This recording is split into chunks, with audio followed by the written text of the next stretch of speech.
water or anything else from the Water bar? would be great. Water. Yes, Vanessa? Water Yes, would be please, great. and a hot water bottle. Water? Yeah? No. Today. No? Do you want anything? We have 4 viewers, 5 viewers. They're all coming in now. Oh, Can we have some? I needed viewers? to say.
And good evening. Good evening.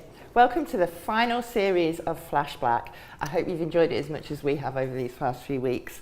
Most definitely. So this is our host tonight, Vanessa Francis. She's back. She's our original host that we started off doing these online shows with. So thank you for coming back. Thank you for having me. And I'm Tara Munro, founder of Opal22 Arts and Edutainment. So tonight, Yes. we've gone through the whole of the centuries. We started in prehistoric times and we've moved right the way up to today. So today we are looking at where we are now as a community and how we move forward. We've got some really great interviews ahead of us. We've been looking at education, we've been looking at healthcare, and we've been looking at the economics and how we actually see ourselves and how we move forward in this country. Yeah. So stick with us. We've got loads of fun, we've got music, you know, the same old stuff, so I'm hoping you enjoy it. There's most definitely. Stay with us, whether you're on Facebook, YouTube, Opal22 Arts and Entertainment. So if you like what we do, like the Facebook page, subscribe to the YouTube pages, and share and stick with us. Absolutely. So we're going to go quickly on to the start of the show with an amazing clip now about, do you call yourself Black British? So watch out for this. This should be interesting. And when we come back, I'm going to tell you what I class myself as. And cut. All right.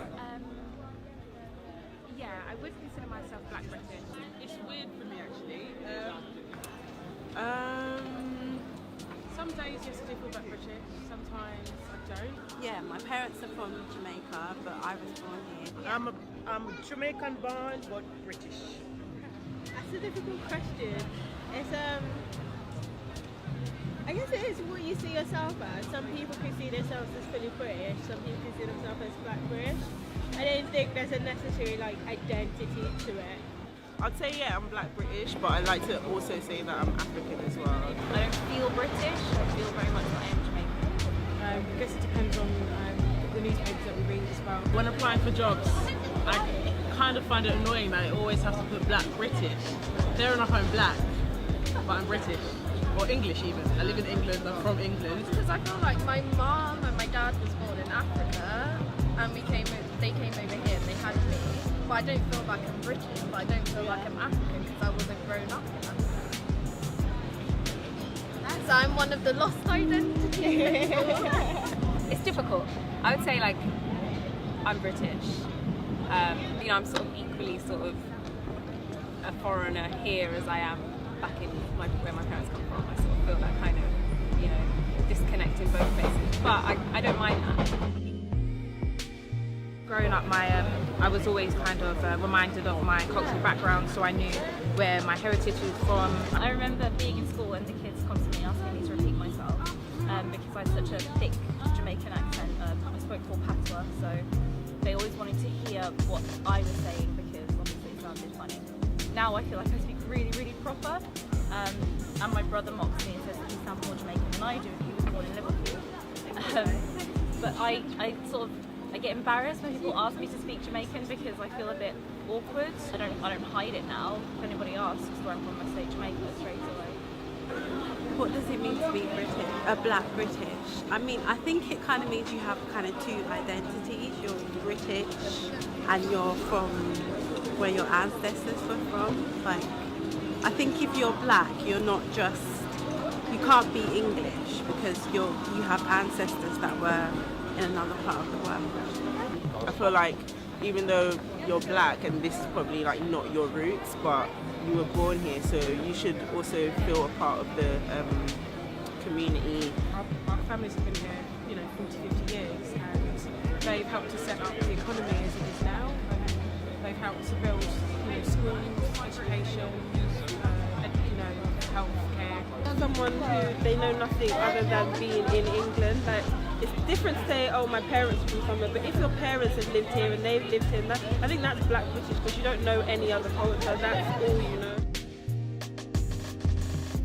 Well, Mo Farah, he was fine, he wasn't born here, but he's been here for a long time. But, and although he's been winning medals, they always seem to bring up Somali born, you know, so always kind of almost like a microaggression to me. That yes, I was born here, but don't quite always feel like I guess black British. We used to be coloured. Yeah. Well, I'm glad for that we're black. Yeah.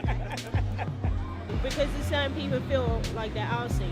I think that's why you probably classify yourself more as black British. Uni applications and stuff, there's always like black British. So they sort of made it a thing, and in a way they sort of put in your head that, I mean, if you see British and you're black, and you see black British, you're like, oh, I guess I'm black British. They can choose to leave out the black bit and just call me British, or they can choose to leave out British and call me black. It doesn't really bother me so much. I was having a conversation with this lady, this young girl, and she said to me, no, I'm not black. And you look at her, she's black. Oh, I'm not black, really? Yeah. So we need to know that we are black and be happy with who we are. Because if you're not happy with who you are, you're not gonna really be happy with yourself. Yeah. People like you is what they need, like good role models that tell them that it's okay to be black. Yes, it's fine. It's nothing to be ashamed of. No. Because you hear it, you know, you listen to music sometimes and they're like, okay, it's okay to be black, but only if you're that kind of black, you know, especially for women. It's only like, one kind of black. When you're black, you're black. I love myself. I don't have no problem in being black. It's just beautiful. Yeah. I mean, there are loads of misconceptions. There's too many to list. A lot of people say, what? There are black people in England. Like some people feel like, well, just because you're black, you're not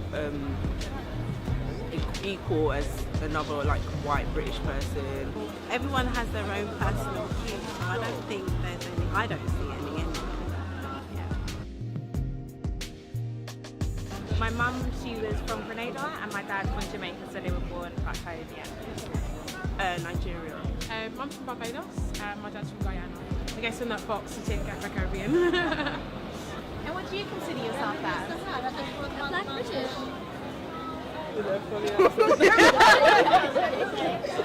Depends on what day it is, but today I feel like I'm black British. Black British African. I consider myself my own identity. I see myself to be a strong black British person. I guess I identify as British. Black British. Yes, I'm proud to be. I am black. And I'm beautiful. Hey. Don't you just look nice on that camera? You didn't need to ask her any questions, did you? Thank you. Any more, love? No more, thank you. Perfect. What an interesting clip there. Yeah. How do you class yourself, Tara? Well, you see, I think because I have a love of history and I've always known about my history, I've been very prominent or been quite free to acknowledge that I am black and black. And I'm quite proud of that, and I've always has been. So you're not taking that away from me. I was born here, and without my ancestors, we wouldn't have all this. So as far as I'm concerned, I identify as Black British. But Likewise.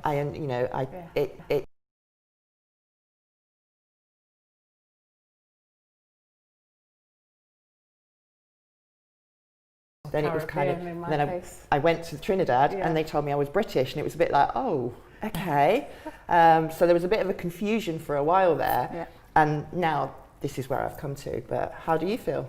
So I would consider myself definitely Black British, but like yourself, growing up, my mum was here, you know, in the Windrush, so I was considered Caribbean as well. And like yourself, I went to the Caribbean at a young age, and they called me English. So at that point, I was like, okay, I am Black British, proud of that, but my parents are Afro-Caribbean, so I know my roots and my lineage. So, moving to... we're going to go and see Leo, our a visual roving artist. reporter. Yes, Leo's our roving reporter. Now, we're living in Leicester at the moment, but he's actually from Birmingham. He is absolutely amazing and one of my favourites at the moment. So over to Leah. Hi everyone, hi, I'm here with Marcus. I'm Marcus Dove.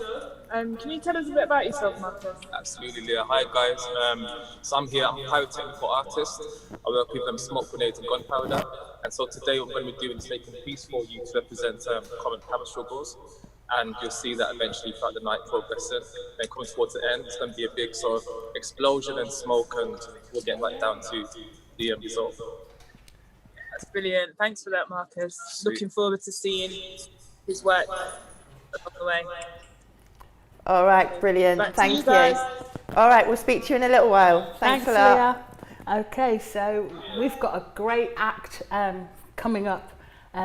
Too Badder, so I'm looking forward to this because I've heard of them but I've not seen them yet. It's a hymn. Oh, yes. Okay. Now, Too Badder is from London and he's one of the up-and-coming artists at the moment. I think he's fabulous because he's so on point with the information that he's projecting within his music. I think we've got a bit of feedback in the studio, so sorry about that. So over to you, Too Badder, take it away.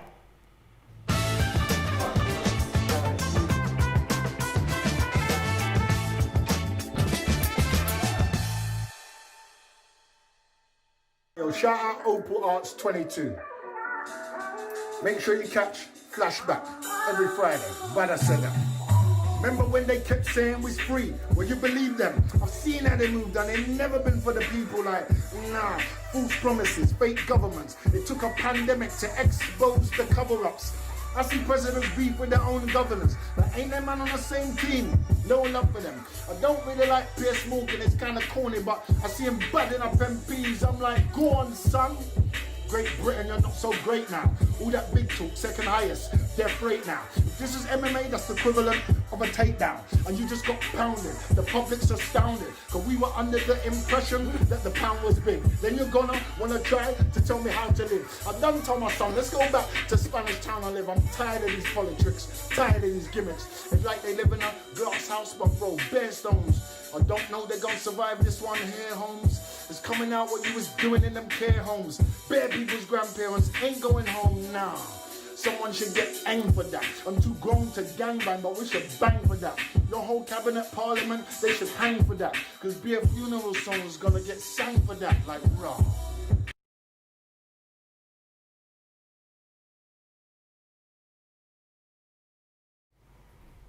Hi all. So, I know, Tara, you interviewed Natasha Boyce, is that right? That's right. So tell us... Before we do that, I just want to say a massive thank you for Too Badder because that was brilliant. So, thank you.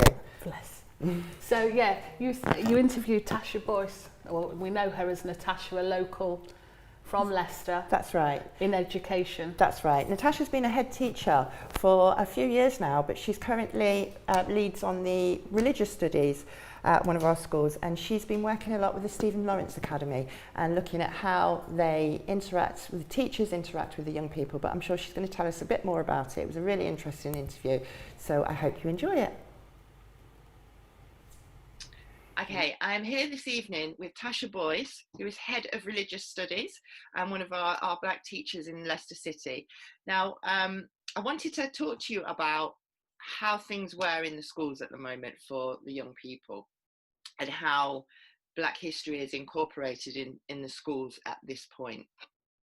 Okay, so prior to this Black History season, I would say that discussions around the Black experience was really limited to October and you know, a few assemblies at best. There was nothing really in terms of looking at literature by Black authors or looking at the presence of the contribution of Black people in the sciences and you know, other areas. But I feel like there's been a shift post George Floyd. Yeah. And how is that shift manifesting? Well, personally, I work for a multi-academy trust, so I'm head of religious studies across the trust. And I've been working last year with the Stephen Lawrence Research Centre, and we had set up a group of student leaders called the Stephen Lawrence Student Ambassadors. Now, they had planned to observe Stephen Lawrence Day this April, but we couldn't because of the lockdown. So they had a lot of tutor resources, reading material, literature. So the students were really going to push it as a whole school thing. When we came back to school, I really felt like we had built the relationship with the Stephen Lawrence Centre in terms of the students, but there needed to be something in terms of the school culture, because and also it needed to be more than my voice, because I'm the only Black teacher in one of the schools that I'm in and the one of 2 Black teachers in the other school. So I didn't it's not our responsibility to cover over 2,000 students, so it needed to be a whole school approach. So I contacted the Stephen Lawrence Research Centre during the summer and asked if they would work with our school to actually do something with the teachers. And then I approached the head teacher and really said to him, this is a social justice issue. This is not a Black issue in terms of my issue. This is a whole school issue. And he agreed with me, which was great, and put the strategic focus of the school to promoting social justice, because we agreed that if you can deal with visible injustice, then you're more likely to be able to deal with other forms of injustice. So that became a strategic priority and a part of our strategic wheel. So our guest speaker on our teacher training day at the beginning of the year in August was Dr. Kenetta Hammond-Perry from the Stephen Lawrence Centre, and she just really gave us focus on what it means to be anti-racist educators, and how important it is to make sure that every child in the classroom feels included, regardless to their characteristics, their background, their ethnicity. And that really set the tone for the year in terms of the mindset of the staff body that will be teaching in the classroom. Interesting that you've kind of touched on that, because one of the things, you know, it does seem like when there is only one of us in the teaching environment or whatsoever, it is left on one person's shoulders to school the whole lot about Black history, which it shouldn't be. It should be incorporated into.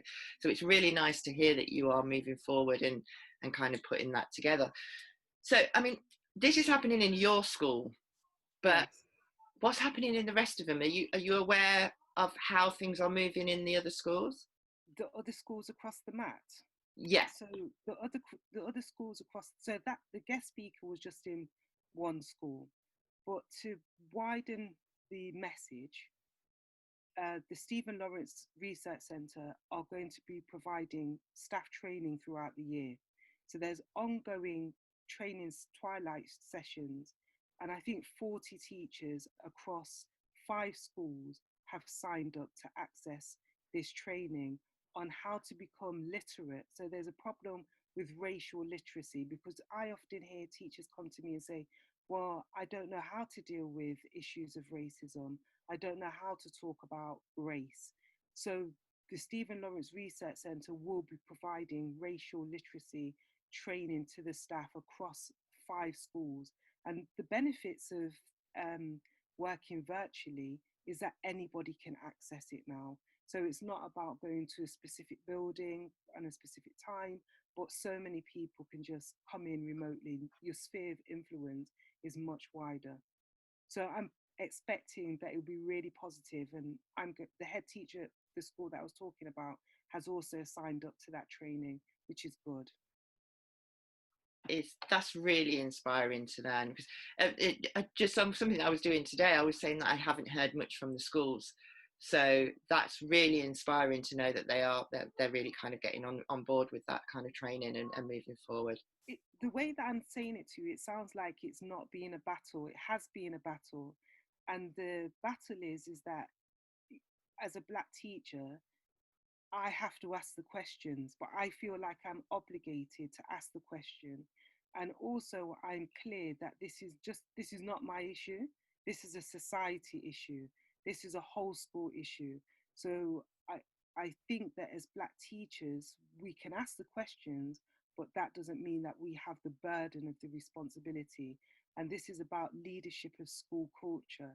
And I was quite clear that this is not my work. This is not my issue. This is a whole school, whole mat issue. Yeah. And that is definitely something that needs to be highlighted, because a lot of the time it's like there's an expectation that this whole thing is something that we have to correct, and we can't correct it. Well, it's like you say there's a problem, you explain the problem, you find the solution, you be the solution. But this is a structural, systemic problem. So an individual cannot be a solution to a systemic problem. Definitely. Well, it's been really great talking to you today, and I really appreciate you taking some time out to give us a little bit of an idea about what's been going on. Is there anything else that you want to tell us before you go? Well, I think the main message is that individual teachers, we as Black teachers, we have an opportunity to talk about race in a different way. The dialogue has shifted. There's a common recognition that systemic racism is real, and in British society, the institution that has one of the largest influence on preparing people in society is schools. So we have to accept that systemic racism is going to be a part of the education system. We need to ask the question, what we don't need to be doing the work. That's my final point. You know, as you were saying that, I thought of something else, because one, you know, how do you feel about the idea of decolonizing the whole of the education system? Of course, the truth needs to be told.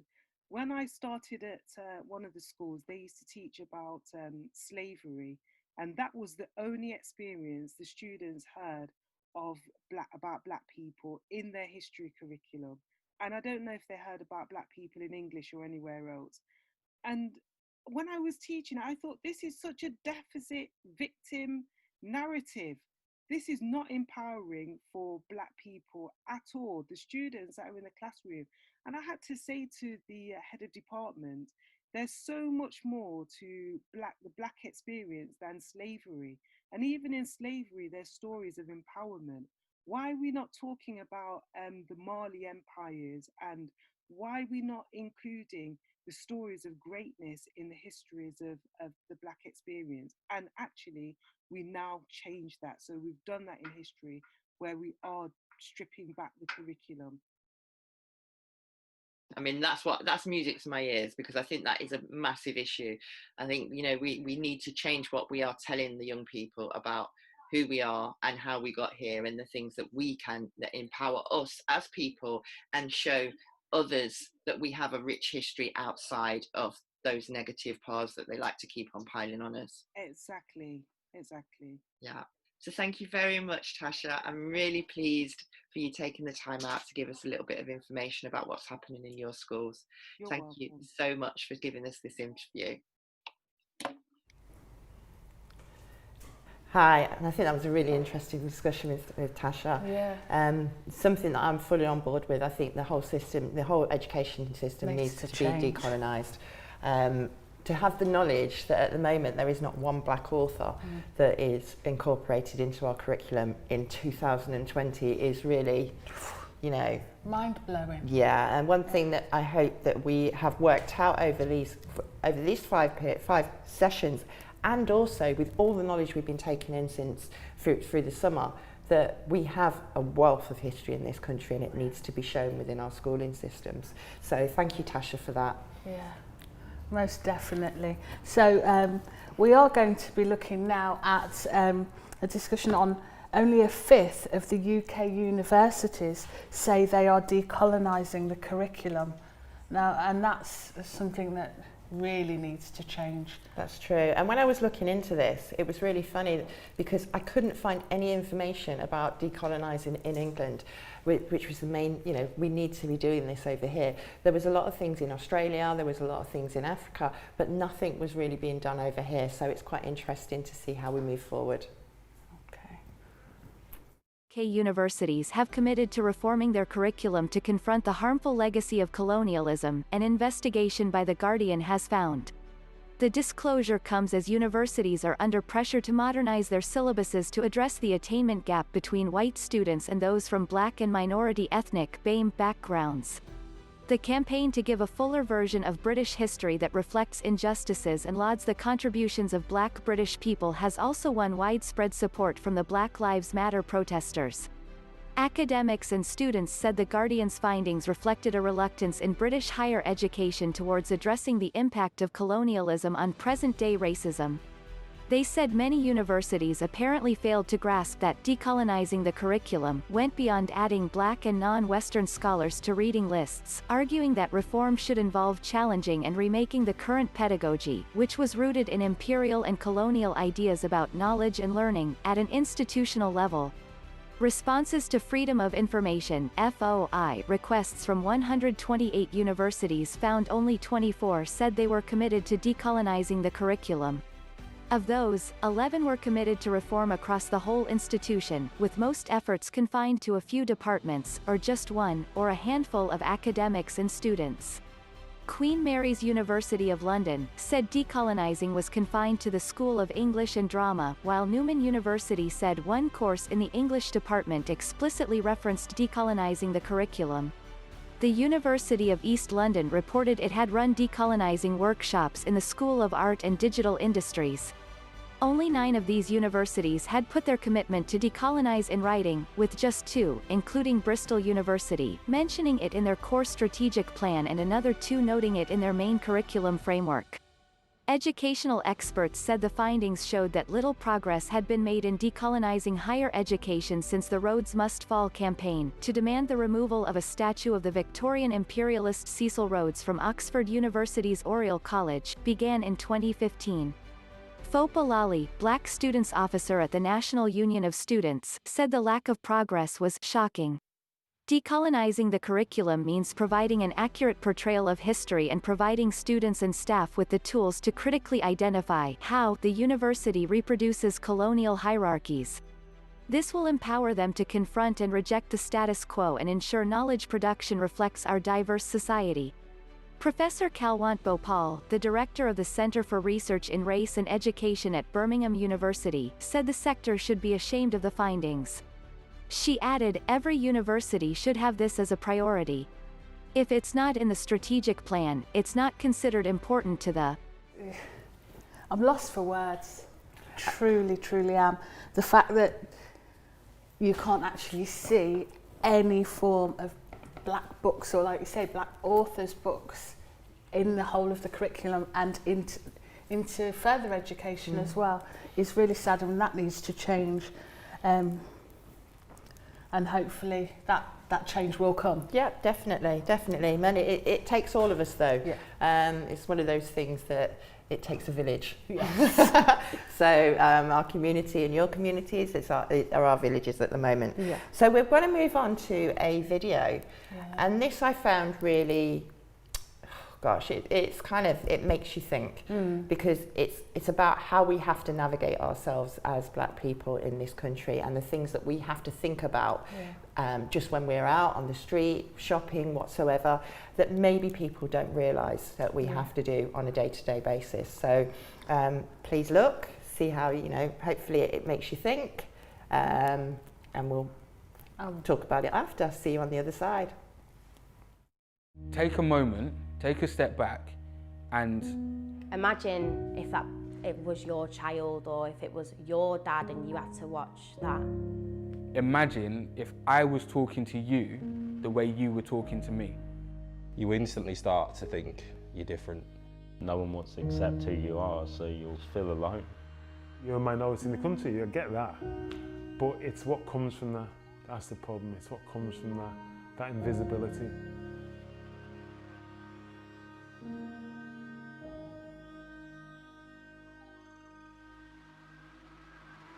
And my message to President Trump, to everybody in the United States from the UK, is that I don't think racism, racist violence has no place in our society. We don't have to protest. The UK is fine as it is. Not as bad. It's not good enough. Black lives matter. Black lives matter. Black lives matter. Black lives matter. Black lives matter. This protest should not be necessary. Defending my people's right to exist, free from persecution and prejudice.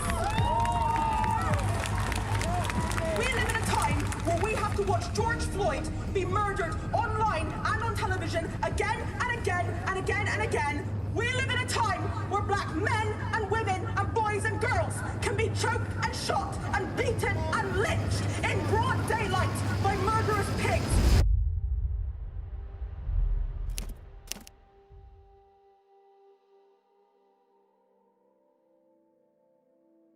One of the things that you learn really early on as a black child in this country is that we're not the same.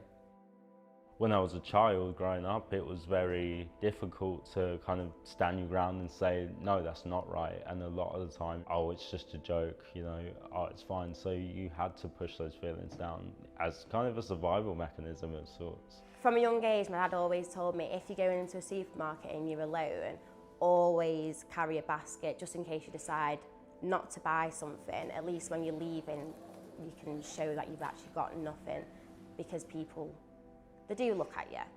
Shop assistant to follow you around straight away.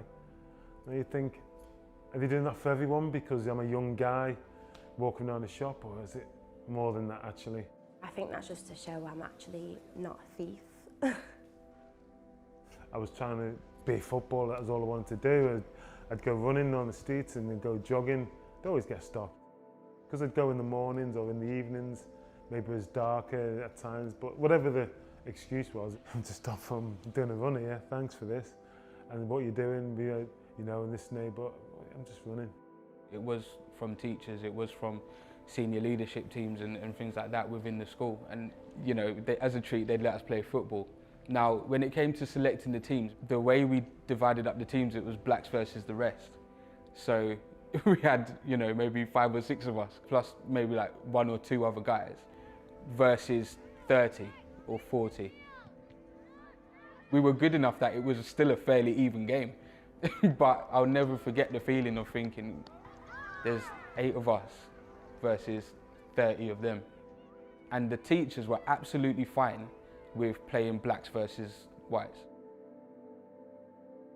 This is a photo of me when I was around 6 years old.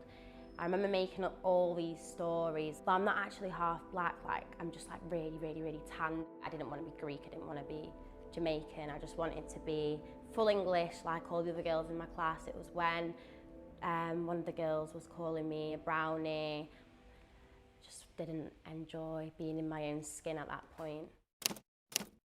You might be walking down the street and police comes by, and it's almost like, you tighten up because you feel as though you might be, I don't want to get caught for something I might be doing wrong, if you know what I mean. My friend had kind of done that trick of put your face against this glass, and he's hit the glass, and I've hurt my head obviously. And what happened was I kicked the bus stop in anger at the exact moment the police was rolling past. We left the gym and was walking through pitch black, helicopters ahead of us. There was police in the park patrolling with torches, and then we approached the gate. We noticed there was a piece of jewellery on the gate. They pulled over, blue lighting and everything, and told me I needed to stop what I was doing, and they needed to search me. Shortly after that, a police lady came up behind us and says, "Have you seen anything?" We was like, "Yeah, we've just seen a few guys run past the gate." And if you look closely enough, you'll find there's a piece of jewellery on the gate. And she goes, "All right, thank you very much." We thought nothing of it. Unmarked vehicle comes up behind us. 2 policemen come and tell us, "Where are you coming from? What are you doing? Who have you been with?" They searched from my pocket and they found my plastic pink afro comb I had in my back pocket at the time, and they asked me if it was a weapon. They grabbed our bags and searched our bags, and they says, no, sorry, your bags are warm, your clothes are still warm. Seconds after, we was in handcuffs, you've potentially changed clothes. This is the reason as to why you're going to be held in custody. That's silly, it's a plastic comb, it's not a weapon. I'm not under the influence of drugs or alcohol. You've got this wrong. And they're like, well, we can arrest you for reckless vandalism. I was with 10 other people that day. I was the only one stopped and searched. It was until I ran home and told my parents about it, they had this conversation with me of, you were literally just stopped because of your colour. When it had come to the point where the issue had been solved, my lawyer turned around to me and said, "Stefan, I think you should take this further." "What do you mean I need to take this further?" He says, "All of the people that had actually committed the crime of robbing a jewellery store in the area were white." Most of the time, you just want to get on with your life. You want to do your shopping, you want to spend time with the kids. You don't do all the ordinary things that people want to do. You have to put little instances like that to the back, because if they dominated your mind, you probably won't get up in the morning, but you just kind of put that to the background and get on with stuff. You have to laugh about it, otherwise you'd get very, very angry. And I can't be very angry, because then I'm the angry black man. It's just part of it. You just have to deal with a lot. You have to suck up a lot. My daughter and I will still have the same issues. It's sad, but I feel like she'll still grow up in a society that sees her as different because she's black. Imagine waking up in the morning and thinking, I've got to go to work today and these people joke about my skin colour. Like, do you know what? I just wish that some people could do a year in my dad's shoes or other black people's shoes, because I swear you'd be completely different. I am different because I'm reminded of my race and my hair every day, you know, and people touching it. I don't go around touching people's hair, so it's definitely had an effect on how I view myself and my confidence. When Ahmaud Arbery died, Breonna Taylor died, George Floyd died. No, sorry, I should rephrase that. When Ahmaud Arbery was killed, when Breonna Taylor was killed, and when George Floyd was killed, and then there was this big spotlight on this thing that I've been trying to talk about for years. It's hugely ingrained into our culture, as much as tea and sugar is, as much as scones is, you know, and people don't want to accept that fact. It's the little things. I think what frustrates me is the little things, like the little changing your bag to one side because you've seen a black person, or locking your door because you've seen a black person, or changing from the other side to the street because you've seen a black person. The reason Black Lives Matter came about as a movement, because though all lives do matter, black lives didn't seem to matter as much. You've got to work twice as hard because it's twice as difficult for you. You almost don't want to be saying that to your kids again. You want to be saying, look, we did all that, we had to go through all that. It should be easy for you now. But my kids, my older kids now, they're in Bristol, where 2 of them are based. And you're proud of them for standing up, but you're actually thinking, how many generations does it take, really, before we start kind of putting some of these things in practice?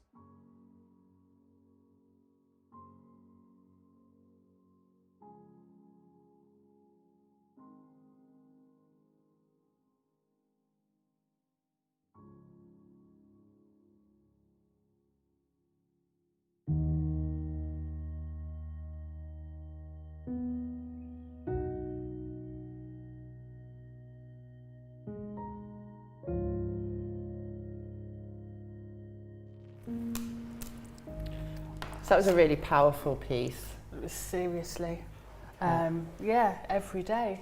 Even walking through the town centre, me as a black woman, I sometimes feel quite conscious of how I'm being perceived as I walk through, you know, a shopping centre and things. And I still get followed around shops and, you know, if it really does depend what I'm wearing a lot of the time. Yes. But if I'm just me and I've got my trainers and my jeans and my normal way I dress. A little puffer jacket.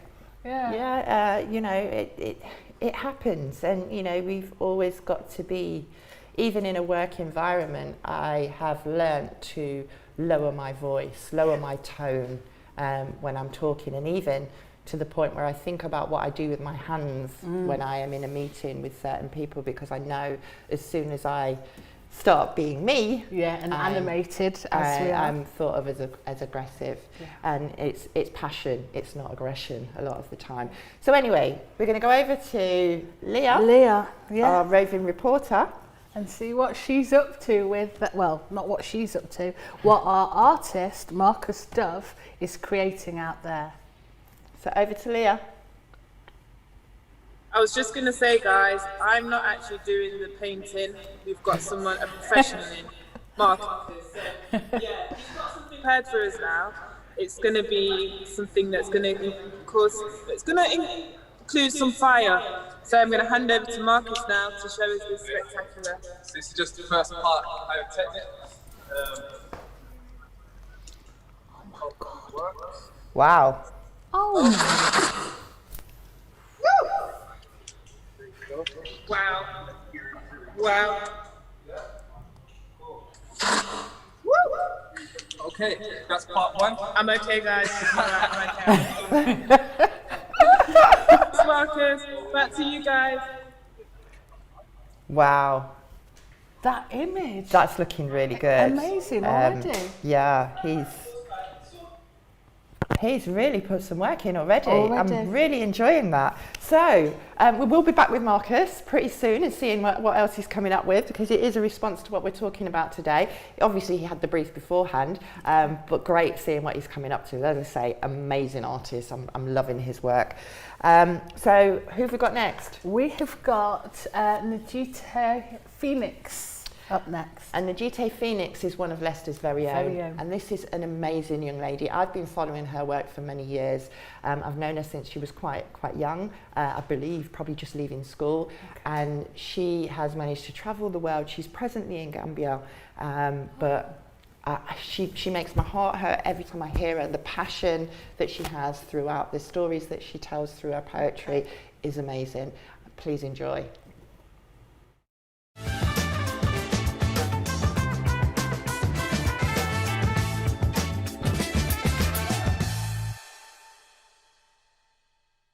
Racism is bad.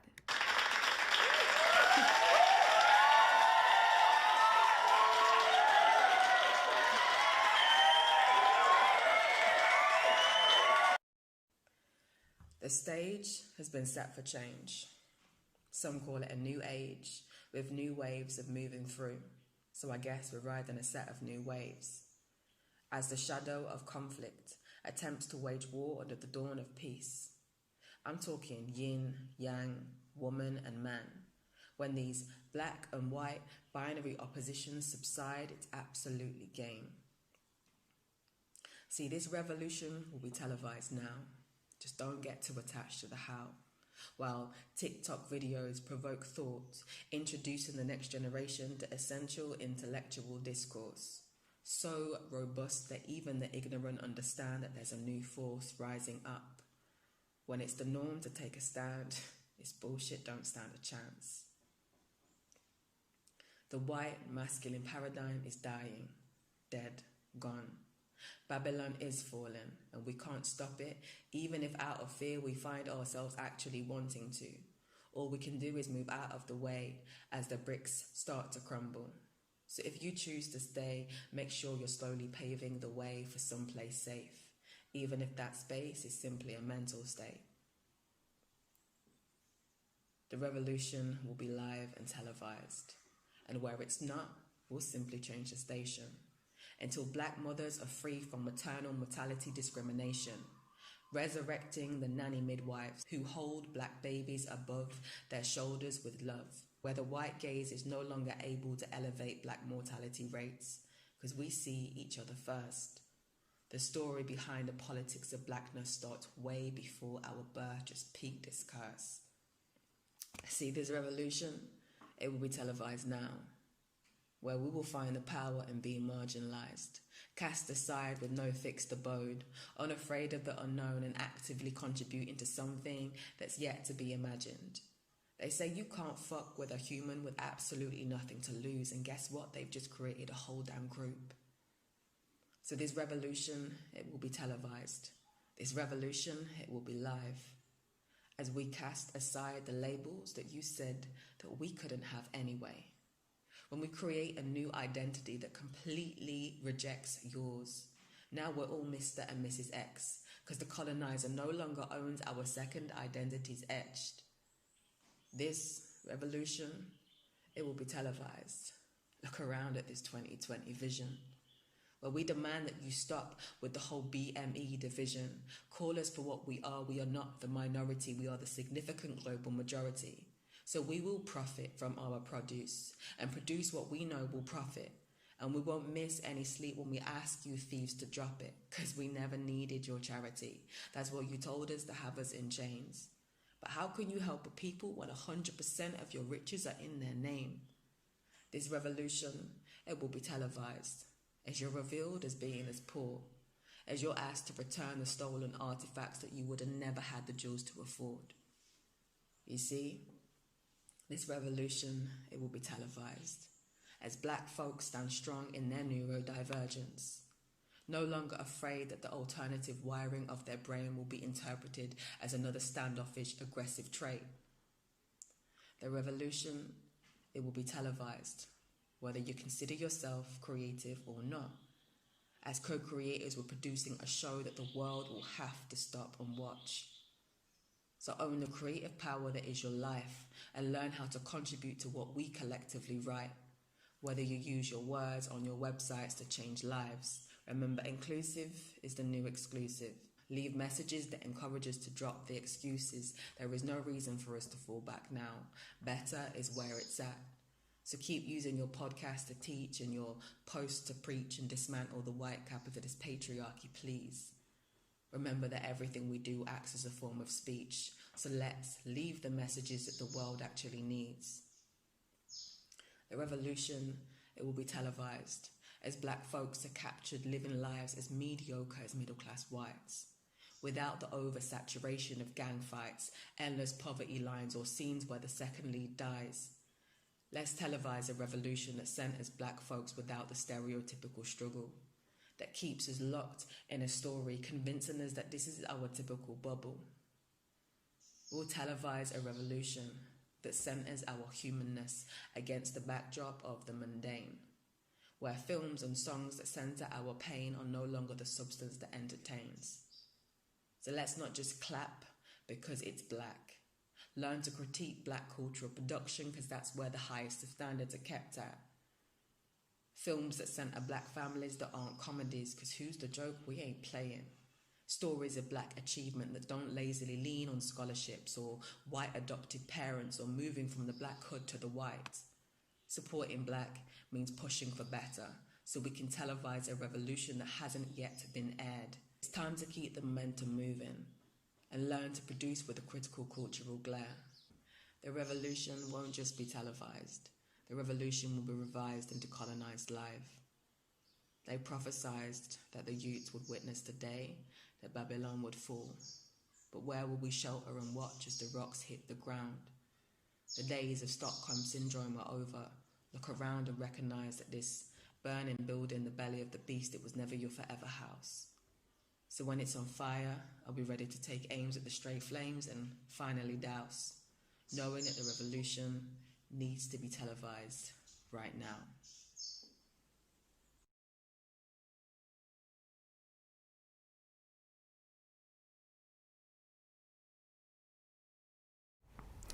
That's some serious talent.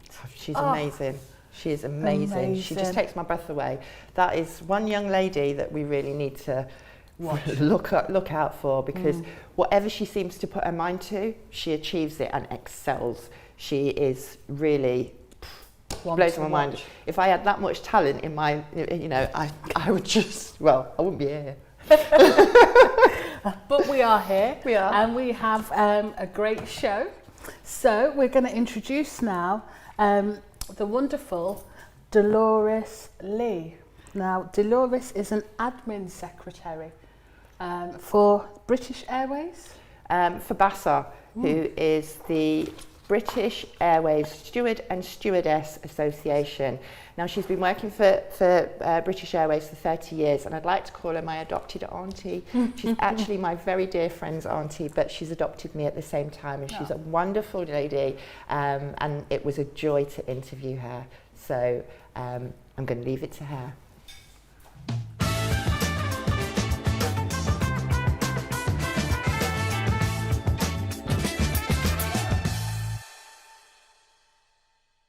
Hello, I'm speaking today with Dolores Lee, who is the admin support for BASA, which is British Airways Stewards and Stewardesses Association. Thank you so much for being with us this evening.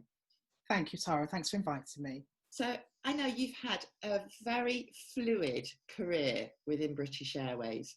Would you like to tell us a bit about that? Yeah, sure. So I had 33 years service in British Airways. I just left in 2016.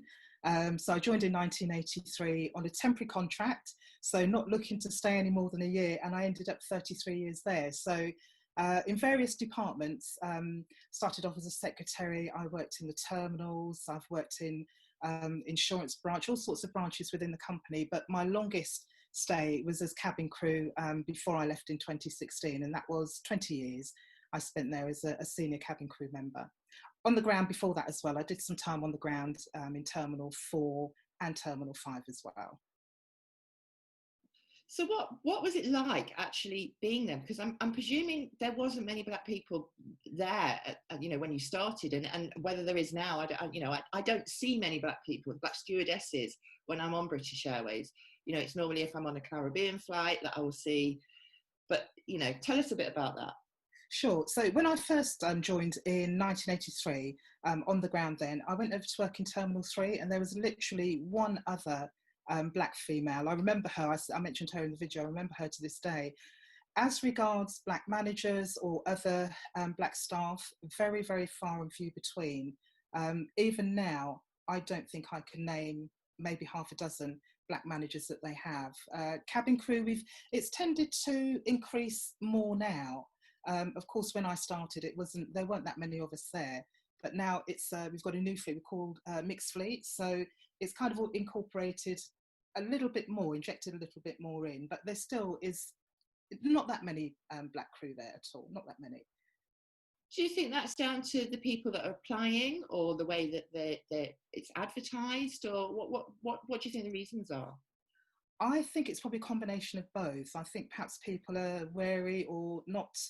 They're not really encouraged to go for it because they probably think they won't get the role. And if they don't see themselves reflected in that role, that will hold them back. So, really that's where we've got the work to do. We've got to show that what we see on the TV and what, is portrayed by the company, we actually see that's reflected by us. So that's something that they really need to do a lot of work with. It's not enough, it's never going to be enough, but they need to start somewhere. So moving forward, how do you think they do change that? It's okay as saying they need to, but what can they do to do that? Okay, so I think, first of all, they need to be aware of diversity and inclusion. I know they say that they are diverse and they are inclusive, but sometimes I find it's just a checkbox and it's not actually really been put into practice. So what I would like to see, we have so many wonderful black professionals, a couple I can name myself. I've got Carmen Morris, she's from Kenroy Consulting, and she's a diversity and inclusion expert. And we also have Cephas Williams. I don't know if many of people have heard about him with the 56 Black Men initiative. So those are the type of people really that we need to be getting into companies, into organisations, because they're the ones that are going to drive this whole initiative, this whole movement forward. I'm sort of at the end of my career, but for people like yourself and people that are coming up behind you, we really need to have that energy and we need to have that motivation. So we need to go, you know, they're our go-to people, really. Now, we are talking about the stewards and stewardesses at the moment, but how is it when we're looking at the pilots as well? Yeah, again, I don't think I've ever met a black female pilot. There may be one somewhere, I don't know. I've never met a black female pilot. Again, it's just a handful of male pilots. Unfortunately, there is an issue with racism in the company. People don't speak about it very often because I think they may be wary, they're a little bit frightened to speak about it, or they feel that they won't be taken seriously. So again, it comes back to, if you don't see management or someone in a decision-making role that you can go to with something like that, you are not going to go anywhere. So it's, again, we keep going back to the same thing, Tara. You know, we know where we need to start and what we need to do. And that is right across the airline, as you say, with stewardesses, stewards, pilots, because, you know, you're working in such a close environment with each other. It's very insular as cabin crew. You know, you're spending a lot of time with each other, away from homes, etc. And you really need to feel that you are included and you're not worried about having to deal with things like racism. We have enough of it already. But, you know, that, I think that is where the company needs to go. And they're a little bit slow at coming forward, but they really need to go down that route. That's my opinion anyway. So you mentioned the issue with racism. Is it something where it's within the organisation, or is it the people that are using the flying, the customers, or a bit of both? It's actually both. It's almost like, I don't know if I can say this the right way, but I think sometimes you've got two sorts of racists. You've got the ones that are on the far right who will come out and say exactly what they feel in no uncertain terms. And then you've got the other side of racists, which is quite subtle. And it's almost like they have a code and it's a way of telling you who they are without actually saying it. I know you're nodding because I know you understand what I'm saying. So that is the side that worries me more. The other side, we know, they're always shouting, they're always screaming, we know who they are. But the ones that are quiet and silent about it, those are the ones that I find a little bit more dangerous. So we do get that. Once you, and almost like you're getting it from your colleagues, and then you're getting on an aircraft, you're getting it from passengers. You know, I have many black colleagues as crew, and they have so many stories that they would love to share with you, or I would share with you on their behalf, you know, Tara, that will explain what we've just spoken about. But that is how it is. You know, you really do have that element, and it's almost something like you deal with it every day. You know it's coming. You can spot somebody like that. You know, you tune in very quickly to what people are, how they're going to be, and how your day is going to be. And it shouldn't be like that. We shouldn't have to come to work and have to do that. It's crazy. And it's very interesting that you mentioned that, because those subtle forms of racism are the most dangerous, because they're the ones that we can't fight against. They're the ones that, you know, when we do raise those points, it's like, oh, you're just taking it that way. You know, they didn't mean it in that way. And it's so easy to cover up, and it's so rife within larger organisations. And I can't imagine having to deal with that on, say, a 12-hour flight. Yeah. You know, if you have a customer that is behaving in that way, where do you go and where do you raise that? You don't. You see, it's just once that door is shut at 39,000 feet, it's there. If you're an in-charge crew member, you have a little bit more power, so you can actually take control of that situation, but you're still relying on the support and the backup of the colleagues that you work with, because if they're not backing you up, then again, you're isolated and you're dealing with something like that on your own.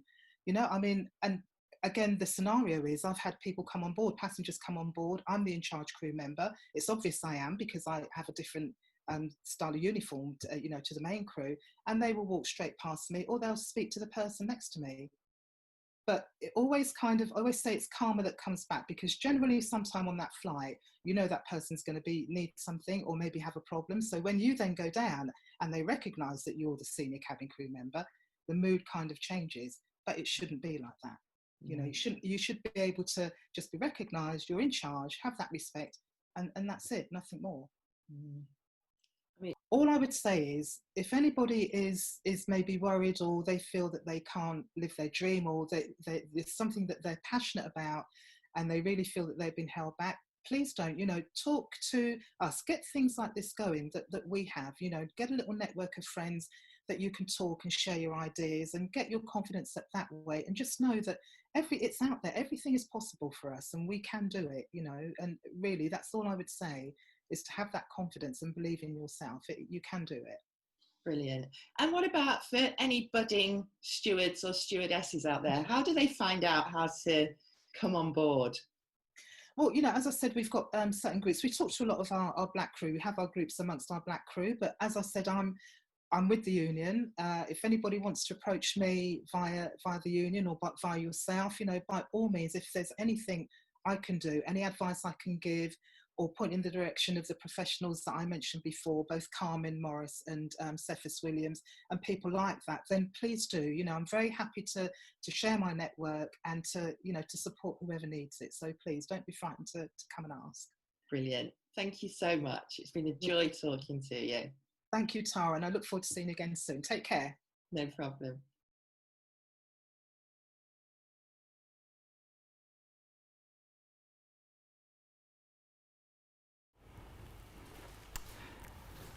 Hi guys. So what a wonderful lady. It was an absolute pleasure to have that discussion with her, and somebody that I will look forward to speaking to again in the future. So thank you very much, Dolores. Thank you, Dolores. We're going to go over to a Zoom discussion now. Well, our regular discussions that we do every week, we've got Bryan Simmons hosting it for us tonight. We have Chantal Luntz, who is the BML from the Black Lives Matter Association in Merseyside and also an ex-police officer. She's got a great story to tell you. We've got Mel Thomas, who is the deputy head of the Black Police Association in Leicester. We've got Tubada, who has a wealth of knowledge behind him and is really up to date with everything that Black Lives Matter at the moment. And we've got Claudia Webb, who's coming in later. She's running a little bit late at the moment, but she will be on her way. So over to you, Bryan. Good evening, audience. Good evening, everybody. This is our final week of our open and discussion debate. This will be the most liveliest, I think. Today is Revolution Will Be Televised. Where are we now in terms of updating the things and practical things what we're discussing today? So firstly, I'd like to introduce our panel members in terms of that, who's here now. If we start with Mel, you'd like to introduce yourself, tell us a little bit about you. Your mic's still on, Mel. Yep, fine, thanks. Good evening, everyone. That's what happens when you're old. I'm Sergeant Mel Thomas. I'm a sergeant with the Leicester Police. I've been with the police now for 29 years, so I'm coming up to retirement. I am the vice chair of the Black Police Association. So basically, we are a network of support within the police service that supports both police officers and staff in relation to anything. And it doesn't matter whether it's of race or religion or anything else. We are there as a support network to all, and also to the community as well. So if there's community issues that concern the community, they can also come to us as well. So we are there. We are there to represent. We are there to support. Thank you, Mel. I'll go to Chantal. When I unmute you, Chantal, and explain who you are and what you do. Hi, I'm Chantal Luntz. I am a former police officer, a writer, an entrepreneur, and the founder of Merseyside BLM Alliance. Merseyside BLM Alliance is an organisation which was set up in the wake of George Floyd's murder, and we aim to educate and empower our members, and we aim to empower our allies from other communities with knowledge of how they can support the Black community and promote racial equality in their everyday lives and their organisations. Thank you. And Jason, you'd like to introduce yourself, who you are, what you do? My name is Jason, aka Tubada. I'm a rapper, activist, protester, entrepreneur. I've got my own business, and yeah, we're just fighting the fight from the musical side over here. So yeah. Oh, thank you. Thank you, all the panel members. We are waiting for Claudia, who's coming in shortly. So when she comes in, she will introduce herself. We're going to kick off. We're now in modern times in terms of our discussion pace, in terms of history. But the first question I want to ask to each panel member first is, what does Black Lives Matter mean to you? Yeah. Let me start with you, Jason. In terms of what does Black Lives Matter mean to you? Now, exactly what it says on the tin. Black Lives Matter. And the whole point of this is that because they haven't mattered. So it comes from the point of our lives haven't mattered, so we're screaming out they matter now. So where we start getting into Black Lives Matter, the organization, or Black Lives Matter, the movement, I think there's been a bit of like diversity there. People have been splitting off and going different ways. To me, when I'm on the ground with people screaming Black Lives Matter, they're not talking about this George Soros organization. They're talking about my life and his life matters, so we're going to make it known. So all the fundraising, all the stuff that is being done financially, I don't see all of this organization side of it. I see the groundwork. So Black Lives Matter to us, exactly what it says on the tin, Black Lives Matter. Thank you for that. Claudia, I'll go to you in terms of your answer to that question. What is Black Lives means to you? You want to unmute yourself? You said Claudia, do you mean Chantal? I'm just checking. Oh, sorry, Chantal, sorry. It's all right. So Black Lives Matter to me, it means hope. It's a glimmer of hope that we could change things, because in my lifetime, I've never seen anything like it. When what happened to George Floyd happened, as a Black community, we just felt this collective trauma, and we just felt this collective pain and this collective fear. But there was also this anger and this momentum that this was the moment, and this is the time, and it has to change.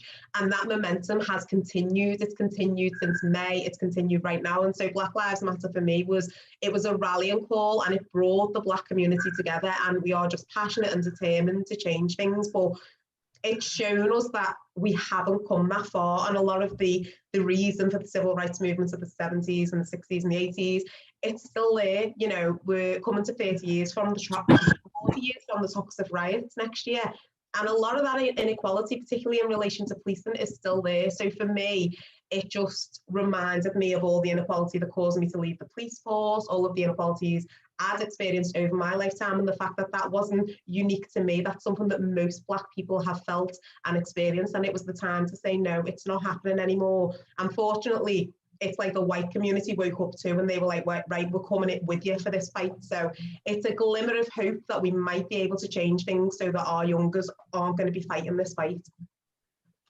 Thank you, Chantal. Mel, let me go to you with the same question. What does it mean to you? It's quite interesting, because obviously Chantal is a former officer, and she just touched on something there where she said about the white community coming in and saying that this isn't acceptable. So I think my answer comes from two positions: one, as a police officer, and two, as a Black person. So as a police officer, I completely understand what Chantal's saying in relation to the discrimination, the wrongs that have happened through the police service, because please don't think that I will sit here and say that endemically through the history of the police service in relation to dealing with Black people, that there hasn't been racism. Because if you think that I've come on here to say that, then you're wrong, because we all know that that has happened. Whether you've been a member of the public or you're actually, as Chantal was, an actual serving officer, that discrimination was there. And obviously Chantal felt that discrimination. I felt that discrimination.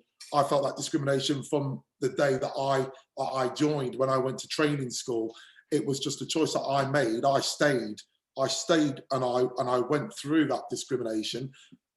Okay, I'm coming to the end of my career, but would I sit here and say that there's still not racism in the organisation?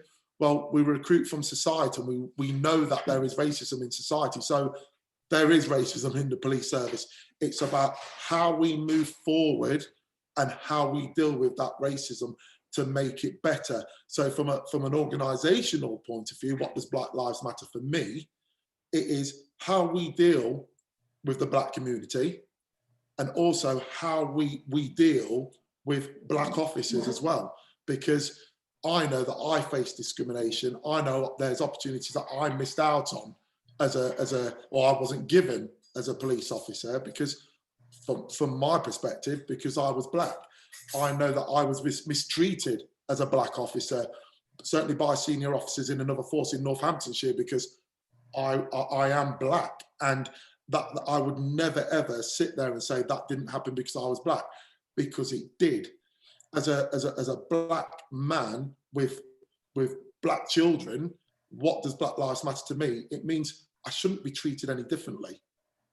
Everybody should be treated equally. Not the same, because people will always have different demands, different views, but we should all be treated with respect. And that's what it's about. It's about everybody getting the same amount of respect across the board. And until that happens, we will always be in this situation. And I am a great believer of, and if you look on some of the releases that the organisation have done in relation to myself, I don't like to always look back, because if we keep looking back, we're just not going to see what is in front of us and seize that opportunity. It's about educating, it's about enforcing, and where people are not complying, and certainly within the police service, if people are displaying those racist tendencies, if they're not treating everybody equally, we need to deal with it and we need to remove them. That's it. And that is what this should be about. Not making excuses, not saying it's because, well,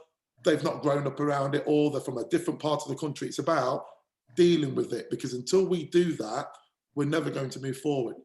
Okay, right. I'm going to do the opposite of what you told me to not to do. I'm going to go back. I'm going to open this up now, just a little bit, just in terms of, haven't we been here before? Haven't we been here before? Haven't we been in the same situation, decade after decade after decades? What make this moment any different? And before you answer that question, Claudia just coming in. I'm just going to introduce herself, and then we'll go talk about that question. Good evening, Claudia. Your mic's on, off. Hi, good evening. How you doing? Claudia, we're just going to next. Before we do that, could one just introduce yourself in terms of the viewing public, who you are, and well, who you are, not who you are, but in terms of just to introduce yourself. Okay, thank you for that. My name is Claudia Webb, and I'm the Member of Parliament for Leicester East. And obviously, I have. I don't know if you need any more than that, but obviously Leicester is my home city, so I'm very proud to be able to represent Leicester East in Parliament, coming back here to my home city. And of course, I'm here in windy Leicester as we speak. Okay, we just finished the first question, or started the first question about what does Black Lives Matter mean to me in terms of individual. You know, if you just want to quickly answer that question in terms of what does it mean to you, not also an MP, but also a Black woman, in terms of that would be where you want to answer that question. Feel free. Well, of course, Black Lives Matter has been an enormous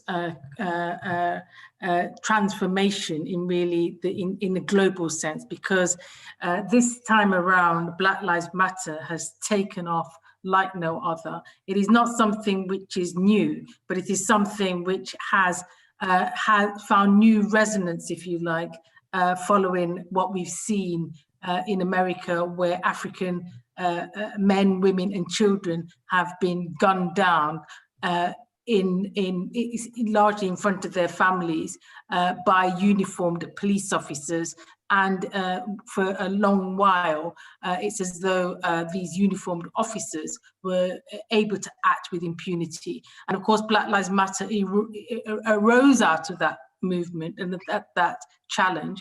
And you know, what we've seen in recent times is that the killing of George Floyd in such an inhumane public way has really resonated right across the globe. And so for this time around, Black Lives Matter really has resonated not just within the Black community, but across the globe in a really significant way. And I hope that this is a wake-up call for change, because unless we get change, then in the sense, what is Black Lives Matter? Because it needs to obviously have moved from a slogan into some meaningful action. And that's what it's about, really. It's about recognizing that all that we've known as Black people from when you take that back to what happened in terms of colonization and slavery, and what that means in terms of today, in terms of the concepts of white superiority resonating and continuing to affect our lives, so that we are in every sphere of life not recognized and not and in a sense not represented in every sphere of life, from whether that be the political elite, big business, or the mainstream media, which in a sense dictates and reinforce how society should operate. And if we're not there at the decision-making table, as we haven't been, then in a sense, we are facing inequality and discrimination and racism at every turn. And that is what has been affecting our lives as Black communities, so that the progress that we should have seen by now simply has not happened. And therefore, what we've got to recognize is that Black Lives Matter is actually got to move from that situation where we are where it's just, in a sense, a slogan, to something meaningful in terms of transformational change. So what Black Lives Matter means to me today is change, transformational change. Thank you. I'm going to open this discussion a little bit, because we talked about going back. Before Claudia came in, I was mentioning about having been here before. It's not the same old, with a new title on it in terms of that. So I'm going to open the discussion. I'm start with Jason, but feel free to join in any time in this element. Right, have you been here before? It's not the same old. Yeah, so kind of like reiterating what Claudia was saying.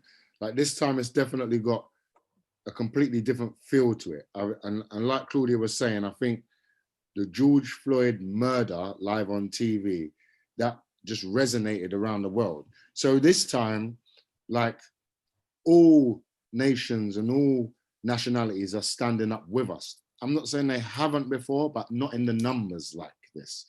And when you see it start ricocheting around the world, and countries that are predominantly white were standing up saying Black Lives Matter. So that alone is definitely completely different to anything I've seen in my life. So I think the resonation, how it's affected, you got to remember, like, the circumstances. Well, we was all at home, COVID, everyone was in a situation that we haven't been before, looking inside yourselves, all on our social medias. So it hit at a point where we were more focused than we've been, looking for things than we haven't before. So this time around, yeah, I've even seen, like, the youth want to get involved. They want to know how they can help. They want to join the fight, which wasn't so prevalent when I was young. So yeah, I've seen it have big effects already. The psyche for Black people coming together. I've seen union now. So where my song that I put out, One Voice, well, I just put out a couple of weeks ago, that was all about, after the marching and the protesting, what's next? Because everywhere where I was going, that's what everyone was saying, right? So I could see there's loads of individual works going on in small pockets, but they're not linked up and feeling isolated. So where the music was taking me around the country, I found myself linking people who didn't know other Black organizations was going on. So let me add to that, the next question then. Yeah. Is it because of boredom? You know, we're all saying the same thing. We talk about the global thing, everybody got involved. Is that because of boredom? Now boredom has now gone. You know what I mean? It now goes back to normal. You know? I don't know, you tell me. It looks like now the boredom's finished, it go back to normal. You know, you don't see, you know, we luckily, I said the word luckily, we have Black History Month. So we can kind of extend it. But we all know in the back of our minds, yeah, if we're truthful, when this month finishes, is change, but it's what's going to change? What's going to change? Have you heard of TTIP? So Taking the Initiative Party? Not personally, no. Right, so Taking the Initiative Party is a black-led, all-inclusive political party based in South London. So they've been building their backbone for the last couple of years, and around the same kind of Black Lives Matter times, they kind of started to launch and advertise. So they're trying to get seats in government rather than sit on the parties that are in government. So we're trying to control votes for the MPs of the local areas. So already I can see change happen politically. And then in the education sector, so much more funding is being concentrated on Black education now because they can see such a big gap and something's been missing. So even the focus on that, even the organizations coming together to actively start doing things, I've already seen things happening. So all right, let me open up to the rest of the panel members. And I said before, we've been here before. You know, I'm not hearing nothing. What I haven't heard, the only difference I heard is more people of non-Black people are getting involved. Yeah. So, you know, what has changed? He's telling me all these things. I've been in the 80s when we have disturbances, and we was given all these wonderful things, on education, everything we had, you know, and it gradually died down. So what has changed? I'm still waiting for the answer now. What has changed between now and today? Mel, you want to say something? Yeah, I think from my perspective, and I sat on a chief constable's panel a couple of months ago, and one of the big things the actual lead for race and equality said was, and these were quoted his words, "I'm fed up of inquiry after inquiry after inquiry where we've done nothing." And that's from a chief constable. And it wasn't just lip service. And I think actually, Chantal, it was the chief constable of GMP. And he said, it's just become a joke. We must have had 3, 4, 5 inquiries, even with the latest one, with the Lammy report, wherever you want to go, the McPherson report, all the inquiries that we've had over the years, and nothing's changed. Why are we continuously having these conversations? And as he said, regardless of whether or not whatever your views are in relation to the George Floyd murder, this has given us an opportunity to change, to make change, and change has to come, because if change doesn't come, then we can't move on. And a lot of the things they were talking about, for instance, the way that Black police officers are dealt with in relation to complaints, instead of supervisors dealing with them at a supervisory level, they're sent to professional standards departments. Well, why is that done? And when you look at it and when you go into it, the detail, it's because supervisors are scared to deal with a Black officer. Well, why is that? Why are they not just dealing with it like they would any other officer? So I think that is what's made the change, because for me, I was always upset by things that would happen within the organisations. For instance, a soldier, Christopher Older, he died in police custody a number of years ago. But the way that I would say, and it's my view, the way I would say that he was unlawfully killed was completely unacceptable. But I'm a police officer, and they were police officers that dealt with that individual. Now, it's all about how much media coverage something gets, because if you were to see the Christopher Older situation now on that video, everybody would be outraged by it. But I think it was the brutality of what happened with George Floyd that made the whole world sit up and say, that's wrong. That is just wrong. And then it's also brought to the fore that other things that are happening in relation to Black people in America. And if you notice, it's predominantly in America that it's happening. Okay, I'm going to hold you there. I'm going to let Chantal and Claudia just respond before we move on to the next question. I think in terms of the boredom element, I wouldn't call it boredom. I'd call it people have time. You know, we live in a capitalist society where we work, we sleep, we get very little time in between. So while we might feel passionate about certain issues, we don't necessarily get the time to scrutinise them. Whereas when George Floyd happened, George Floyd was not the first black man to be killed in a violent manner, and he wasn't the first one to have his videos. There's plenty of videos similar to George Floyd out there, yet lockdown gave people the time to actually see it, to absorb it, and then to do a bit of research themselves into the inequalities that still exist.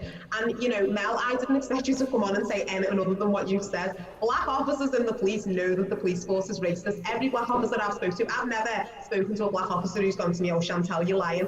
Every one of us knows it. And the issue is, why is it still there if we all know it? And it's because I've never seen a white officer sit where you're sitting and say, yeah, we've got a problem with racism, and that is the problem we have. It doesn't matter how many black officers say it, you know, Carol Howard, Kevin Maxwell, Vinnie Tomlinson, these are all black officers who've said what I have said. So I wouldn't expect anything different. But the issue is, during the Black Lives Matter movement, we've still got the same issues. We've still got black men being 9 times more likely to be stop and searched. Section 60, a stop and search which doesn't need suspicion or belief, is being disproportionately used against our black community, and yet it's got a less than 5% arrest rate. Then why are we turning black lads over on the street when 95% of the ones being pulled over have done nothing wrong? What is that doing to community relations? What's that doing to their self-identity? And this is just so remnant of the 80s style policing that caused Liverpool to riot because it was unfair and black people knew it. So while I agree, you know, we don't need another Lammy report, we've had the McPherson report, and now Cressida Dick, who denies institutional racism, has ask for another report, which will take another 5 years maybe, and then everyone's lost interest. No, we've got the data, we've got the research, we've got the statistics, we've got the black community crying out for change. Let's just act. And again, I've heard senior officers say the same thing. Well, what are we doing about these action plans? We need to be acting. Yet they still commission action plans. Yet they still give a protective circle to racist officers. You know, we had a blinking report, an inquest come out to show that a man called Kevin Clark, who died in 2018 with his head held down in a puddle saying, I can't breathe. In this country, they said the restraints used by police were part of the reason he died. And all that the police are going to do is get a training package. We are where America is, so we can't say that America's got different issues to us. We have those same issues. Exactly, and I'd like to kind of mirror that as well from Chantal. I think we have a problem in this country. There are enough young black men or black men of all ages that are having problems and killed within this country in the similar ways that it has been in America. I think it was Sean Riggs that was held down, and he was held down on his chest, and in the same way as George Floyd, and that's in this country. So we just don't hear about it as much in this country when the young men are being attacked or whatsoever. But this is where the riots have come into, or the uprisings that we were talking about last week. This is a problem in this country, and by saying that it's just an American problem, that kind of eliminates us from the story, but that's not the case. Caller. Thanks, Tara. Claudia, you'd like to just respond in terms of, before we move on to the next question? Yeah, sure. I just switched off my... Oh, can you hear me? Yeah. Okay, brilliant. Listen, I at the end of the day, change does not happen without a demand. Yes, in order to create change, you need to have people in decision-making positions, really. And so whilst I hear the arguments about forming a new political party that is going to take on the existing ones that are in place, actually, it is not black faces in high places that brings about the change necessarily. It is a consciousness that brings about that change. So there's no point just having black faces. It has to come with a level of consciousness and understanding as well, because that is how you get the change that actually reflects our communities. And so, yes, we need diversity at the top and in decision making and in the big places where power resonates. And I said them before, power resonates at the political level, it resonates at the corporate level, and it resonates in terms of the media. These are the places where power operates. And unless we have black faces in those places, conscious black faces, people that have a social justice remit about themselves, then we won't bring about the change that is necessary. You know, and I'll give you just one clear example, because in essence, well, look, I'm here as the first black female member of parliament for Leicestershire. But would anybody know this? Does anybody recognize this? No. So what is the point if we don't even understand or acknowledge that as change? Because we don't feel the change, so we don't recognize the change, and we're not acknowledging the change. And certainly white society ain't going to even recognize or acknowledge that. So we have a long way to go, right? So we know that I was in Parliament just the other day. We're on a week's recess at the moment, but I was in Parliament the other day, and you had the government, obviously the government's in charge, and they are able to roll out Black, African, Asian, minority ethnic faces in amongst their front bench.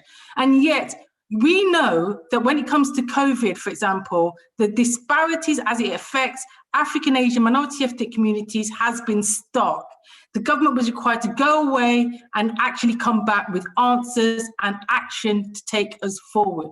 And when they brought that back, and it was the government minister, Kemi Badenoch, that came back and basically said that they refused to introduce any bespoke measures to address the racial disparities in coronavirus deaths, despite their own report making it clear that the virus disproportionately impacts African, Asian and minority ethnic communities. Okay. And they were able to get a black face to say this. And not only just that, but when it came to the issue of teaching a change in terms of schools and Black history and whites and the teaching of white superiority and the impact that this has on our education, she said that it would be illegal to do so, that it's against the law to do so. Now, imagine that. Just because of the time factor. Yeah. So okay.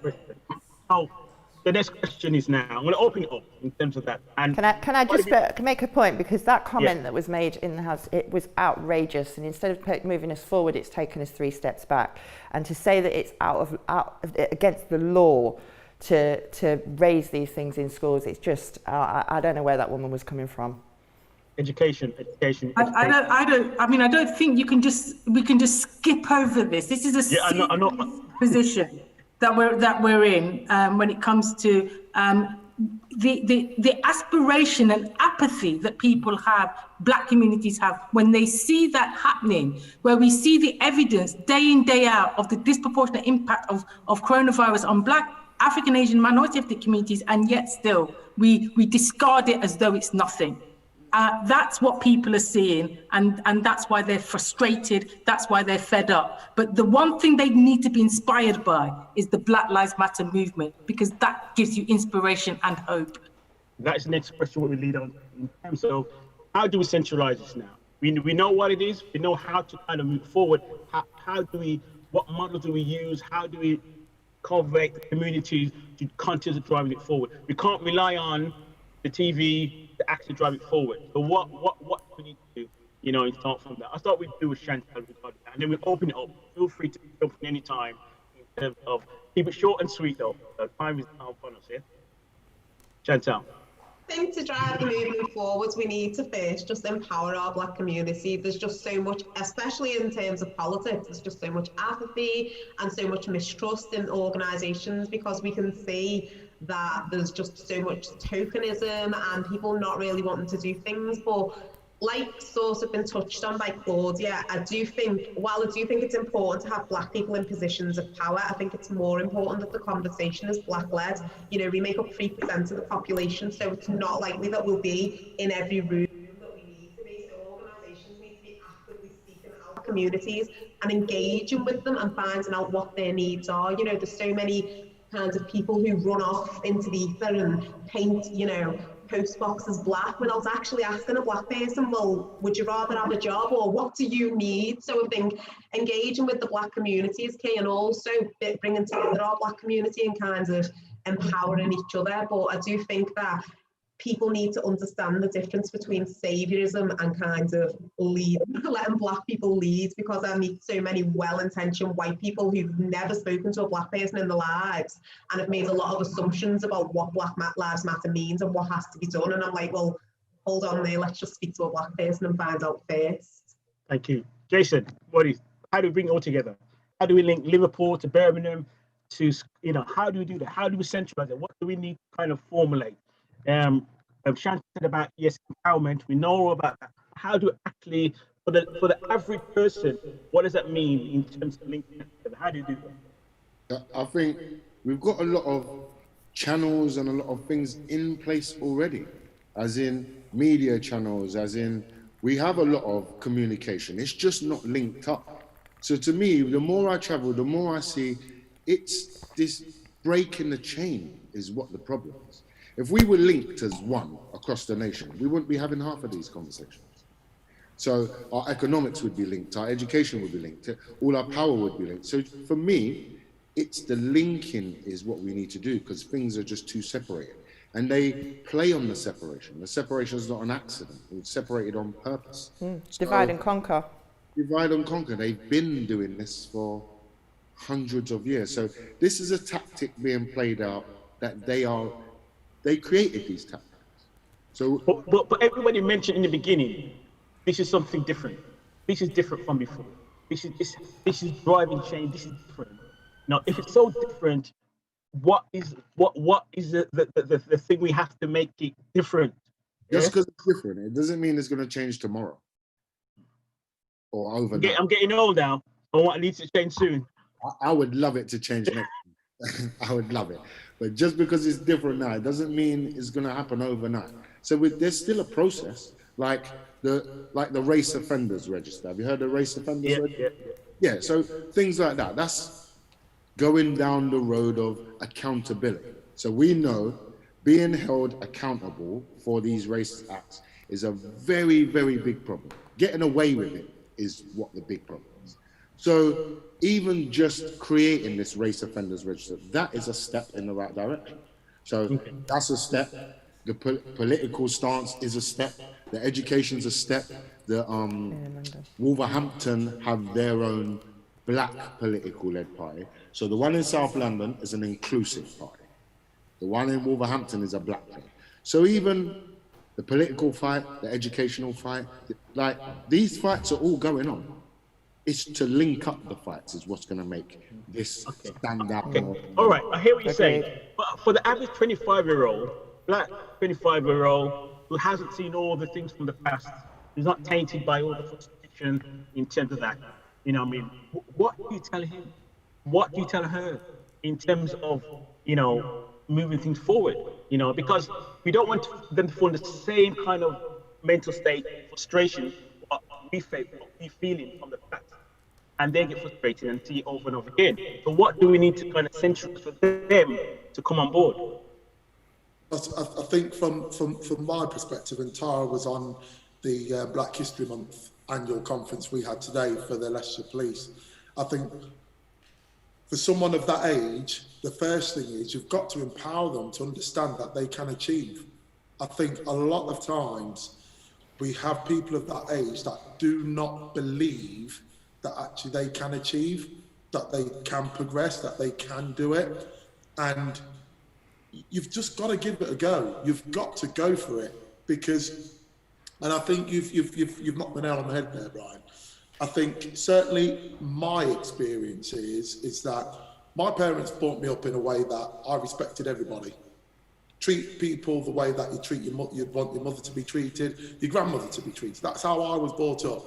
And I was always brought up to respect authority and respect the police. So it was very difficult when I joined the organisation to an extent have some of the black community turn their back on me because I joined the organisation, and then face racism in the organisation. So where did I sit? I didn't know where I sat at one point. All I knew was that I've got to do the right thing. And the right thing for me was to protect and serve, protect the public, serve the public. And that's it. It didn't matter what your ethnic background was. You do something wrong, I'm going to arrest you. That's it. You're in trouble. And as time went on, a lot of the people that turned their backs on me were very much, actually, we've got a lot of respect for you because of what I did and what I do. What I can't subscribe to is, and really used to upset me, was the fact that there were individuals that would have preferred their kids to be criminals than to be a police officer. that's the bit I couldn't get around. So I personally, from my own personal experience, is that there are so many talented black kids out there. You know what? There are chief constables out there. There are chief inspectors out there. There are superintendents out there that could join this organisation and make a massive difference, because we're holding there. Going run out of time. Go to the last 4 or 5 minutes. I just want everybody to a solution to. I mean, all I would say is, you know, if we're going to join and become leaders, you need to have a radical focus to your agenda. If you are not about creating radical solutions, if you're about joining the police to be consumed by the culture of the police, or to be consumed joining Parliament, to be consumed by the culture of Parliament, then this is not your role. This is not your call. This is not your leadership agenda, because Black communities actually need to see change, transformational change. We're not here to mediate an existing system. We're here to transform it and change it. And if we're not about that, then we can't say that we're just joining something, because there's no point just joining something when the system is racist, when the system is beating us down, when the system is discriminating against us. So the reality is that if I'm joining Parliament, I'm joining it to create a radical change and transformation. Tony Benn, a great political hero, said that there are two types of people: the signposts, those that in a sense will stick to their principles and fight for what is right, and the weather vane people. The weather vane people will swing in the wind and move about as the weather moves. It's not weather vane people our communities need. It's a radical change and transformation. So that is what we need to build on. That we need to build on that aspiration and move that forward. Thank you. Just picking up something, just very quickly. Just picking up. If you have time, Mel. Just let Jason have his final say, and then Chantal, and if we get time, go on, Jason. You got 30 seconds. Chantal, you got 32 seconds. I think, to reiterate along the lines of what Claudia was saying, we need to do for ourselves. So all of this asking them and waiting for reparations and waiting for them to do, it's time to do for ourselves. Build for ourselves, build our own communities, build our own economic leverage, and stop relying on them for what we need for our change. Over to you, Mel. But no, Mel should go first. We're going to go, right? No, go on, Mel.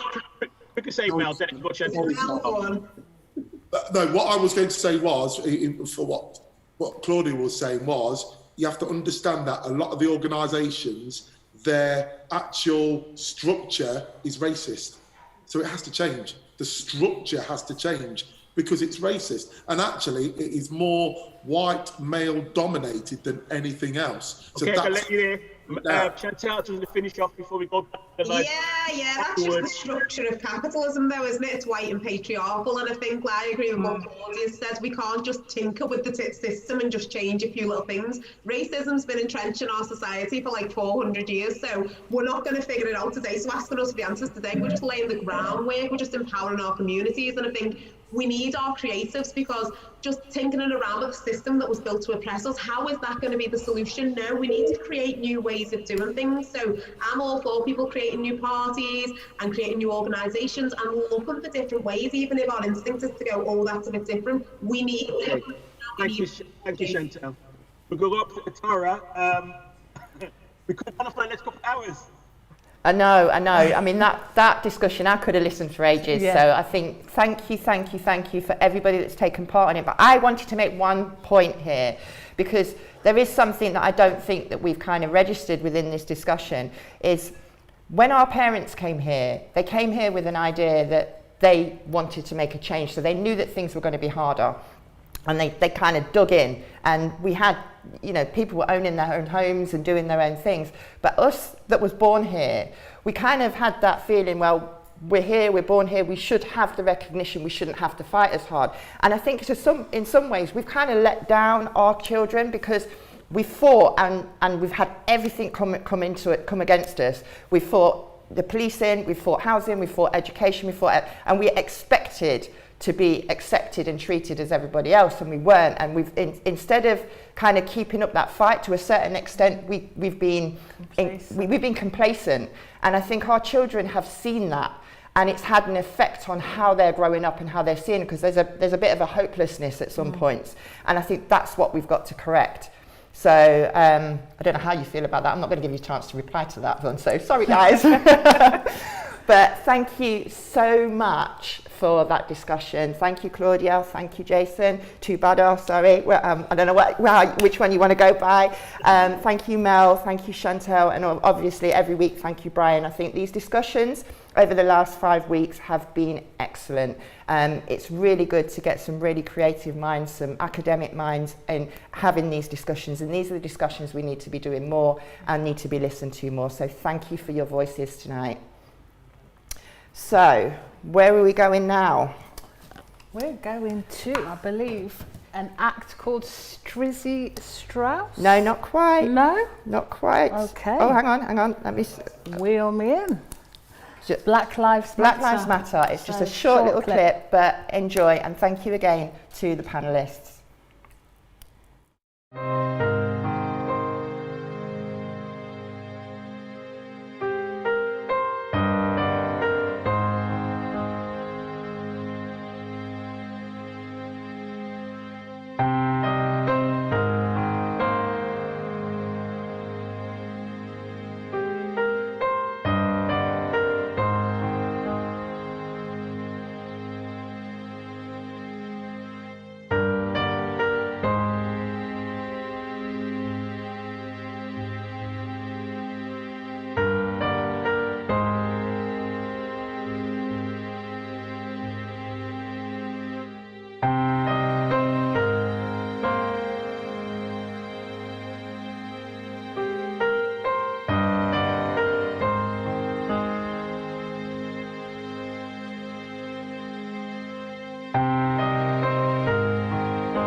Hi guys.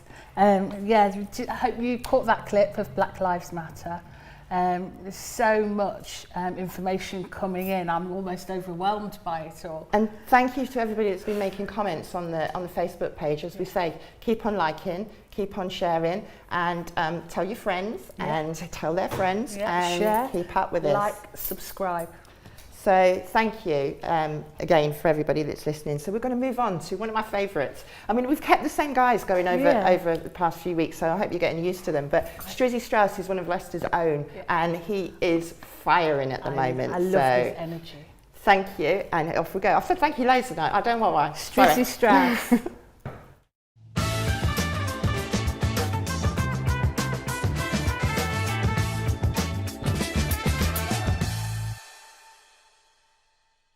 What's happening, people? My name's Strizzy Strauss. This is Starboy's son, and this is Flash Black, presented by Opal22's Arts and Edutainment. What I'm going to do now, I'm going to go for a selection of songs to demonstrate that at the moment, the revolution will be televised. You get what I'm saying? I feel like myself and the people that I'm around, and a lot of creatives and just people in general, I feel like we demonstrate the fact that the revolution will be televised because we're succeeding with all the obstacles in front of us to fail. You get what I'm saying? They give us all the tools to fail, but we succeed nonetheless. So I just want to big up people and let people know that, and the songs that I'm performing is just that journey. Do you get what I'm saying? Because I'm a successful black man. Do you know what I mean? I'm an artist, I'm a father, I got 3 kids, I make music, I got a business. Do you get what I'm saying? So I just want to let you lot know that you can do it too. Do you get what I'm saying? And enough of me on the soapbox. You want to hear some music, so come we get into this. This is Ninja Bob, and he's going to play some rhythms now. You get me? Let's go. Yeah, this one's called Young Kings. Self-explanatory. Self-worth is vital. Listen. Yo. Never was the smartest in class. They used to call me dumb. Sitting tests, I did my best and I failed them.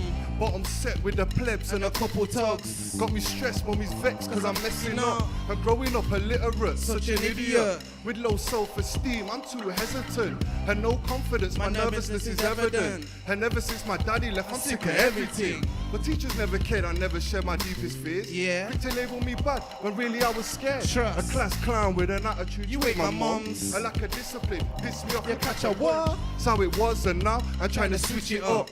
Reading books, doing stuff to try to level up. Cause how I see it in life, they try to trip you up. So know yourself, be a king. Yo, can't you see? Yeah. I'm a branch from a suffering tree. I'm just waiting for 3:30. Free, that's what I wanna be. Trying to see success, but failure just worries me. Young king, but I don't know. Yeah. Trying to find the right way to go. Trying to be a man, but I never been shown. Guess I'll find my way with the signs on the roads. Athletic academics were my biggest strength. Popular, but looking back, they weren't my real friends. That's what my mother said, but Strizzy had a hard head. I really listened, always doing what my heart said. What my spar said, bagging up Arthur Z. 10 drawers in a sack right between my legs. Licking shots, trying to stack for them 110s. Doing things, looking back, I feel a slight regret. But life don't reset. I'm trying to find the presets for when my youths come next to limit life stress. No one knows what the future holds, but look for tell it. I'm from a zone, brothers talk a lot, but never rep it. It's pedal bikes and peds, dislike for feds. Big dreams are driving round in a blacked out Benz. Rosy bees for my don, doing time in the pen. That's how it was back then. Yo, can't you see? I'm a branch from a suffering tree. I'm just waiting for 3:30. Free, that's what I wanna be. Trying to see success, but failure just worries me. Young king, but I don't know. Trying to find the right way to go. Trying to be a man, but I never been shown. Guess I'll find my way with the signs on the roads. My perception reflections in the window pane. I see a king, though at times I feel I'm still a slave. Still in chains, working late to keep the family straight. Ironic, cause it's ages since I seen her face. Read her books, took her bed, told her yo behave. Took her school, cartoons, played a couple games. I feel ashamed cause the sacrifice I chose to make ain't worth what I miss, even though I'm paid. And even though I'm paid, focusing on the ways. I know there's more to life than trying to cop a range. I'm trying to make a change to elevate from ill estates and motivate my little dons on them ill estates. We make mistakes, don't mistakes make us who we are. Know yourself, stay in tune, try to raise the bar. We're all stars, though at times it's hard to see the light. Keep the faith, never say yo, can't you see? Yeah. I'm a branch from a suffering tree. Trust me. I'm just waiting for 3:30. Free, that's what I wanna be. Trying to see success, but failure just worries me. Young king, but I don't know. Trying to find the right way to go. Trying to be a man, but I never been shown. Guess I'll find my way with the signs on the roads. Big up all the young kings, man. Big up all these people. Self-worth is vital, so represent. No say your royalty. Bruh.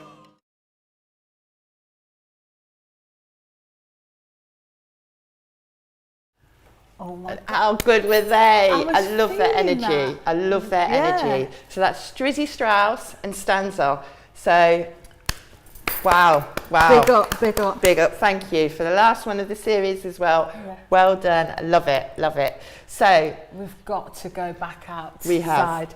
to our roving producer. Our roving reporter. even. Yeah. Leah. Now remember, with these artworks, we are auctioning them off, and all the proceeds are going to either the Running Mead, the I'm getting back to Stephen Lawrence Academy, or the Black Archives in London. So we really want people to be bidding for them. We're going to be putting these up on our Facebook page over the week, and we want to see them.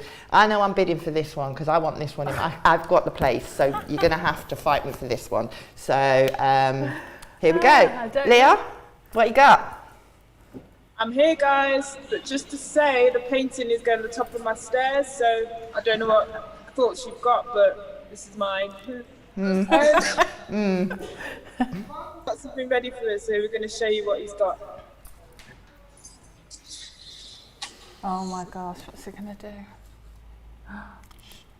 Wow.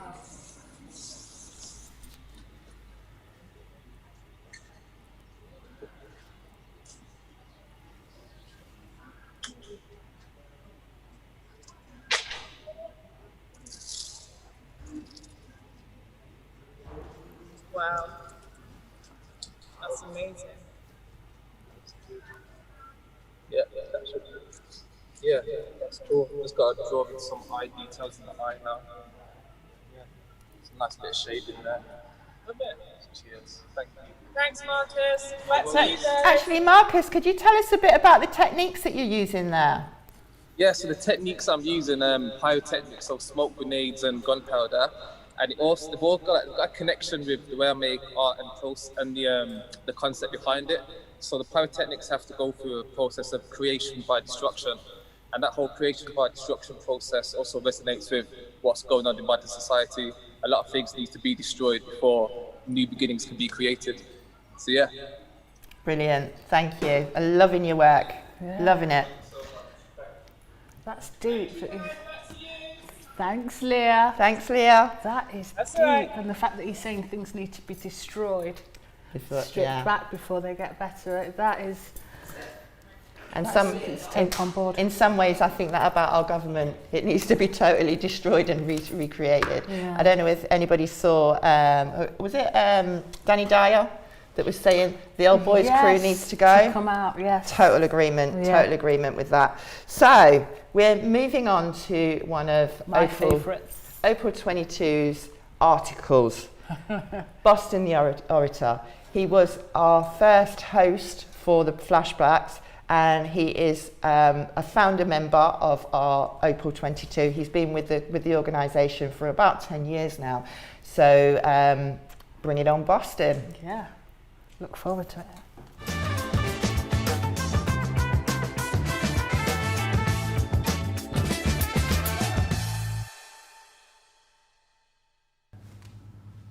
Greetings, man.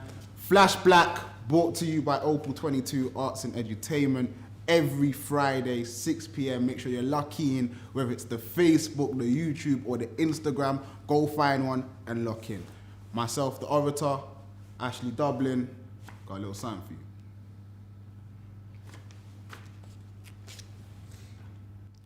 Make no contribution to the fuckery. Let it be your solemn duty to uphold and preserve the real. Make no contribution to the fuckery. Let it be your solemn duty to uphold and preserve the real. Be at the jugular of any who mislead, mistake, or misrepresent the real for anything other than what it motherfucking is. Free the real. Free the motherfucking real. Any attempt to dislodge representatives of the real will be met with force. Fuck your discourse. This be a new narrative, containing no carrot stick for the ignorant or consciously poor. Lay waste to how it was and embrace how it will be from henceforth. Any claim of manhood or wealth will be required to provide evidence enough to satisfy the reality of my mind's eye.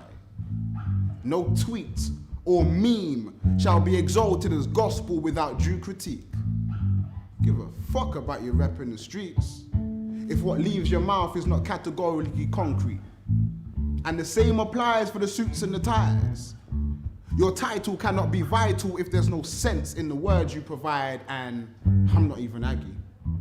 I just want to highlight that you, the lover of words and music, have allowed the standard in your diet to slide. Fast food was not designed to satisfy your appetite. I represent a plate of your grandma's food. Manish water or ital stew. From when you love your body, this McDonald's and chicken and chips just will not do. I said it will not do. Free the real. Free the motherfucking real. We all have a palate, and your preference is your preference. But for the sake of good music and good writing, please don't ever stop asking questions. Free the real, free the motherfucking real. Boom.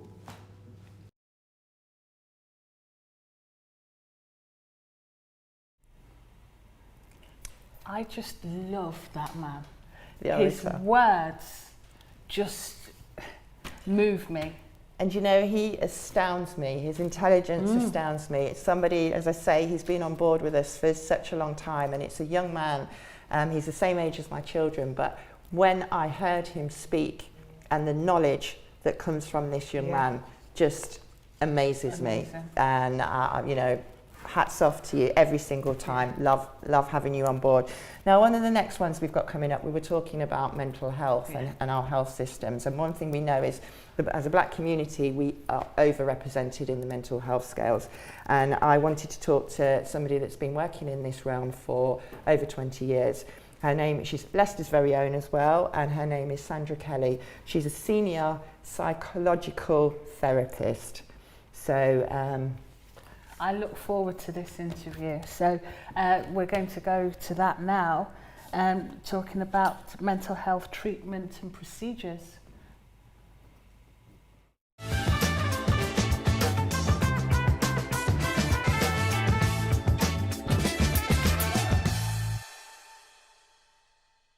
Okay, well, I'm here with the wonderful Sandra Kelly, who is a senior psychological therapist. Is that right? Yeah, that's right. Well, I've got my teeth around that. Yeah. So I wanted to ask you a few questions about black people in mental health, how we are dealt with in there at the moment, and some of the reasons behind why so many black people are affected by mental health in this country. So how did you get into nursing and into dealing with mental health? Well, I've got a year spanning over 30 years, and actually I think I got into mental health nursing by accident, really, by default. I'm a child of the 70s, and at the time there were no jobs, Tara, absolutely no jobs. And I kind of didn't quite know what I wanted to do, you know, 17, 18 years old, and what have you. And then I think my mum kind of taught me about nursing, because I've come from a family that worked within health service, which is kind of, for, I suppose, kind of normal. A lot of black people were kind of going into nursing. So I thought, yeah, I'll try it. So I started general nursing, which was an experience, and then quickly decided that I wanted to go into mental health, because I could see that there was a gap, supposedly, in the market around mothers and babies, actually. You know, that I've noticed that there was lots of mums that were quite depressed, and that kind of low-grade depression, and wanted to go back into and be a health visitor, specialised to be a health visitor. But actually, I remained in mental health, and that's where the majority of my career was. And I then worked for a personality disorder service, and then decided latterly in my mental health career to change professions, and I trained as a group analyst. And then I suppose, so I'm quite unusual, you know what I mean, in terms of being a black therapist. Okay. And do you see any differences in how black people, or the amount of black people coming through on the mental health side? And how they're treated once they're within that?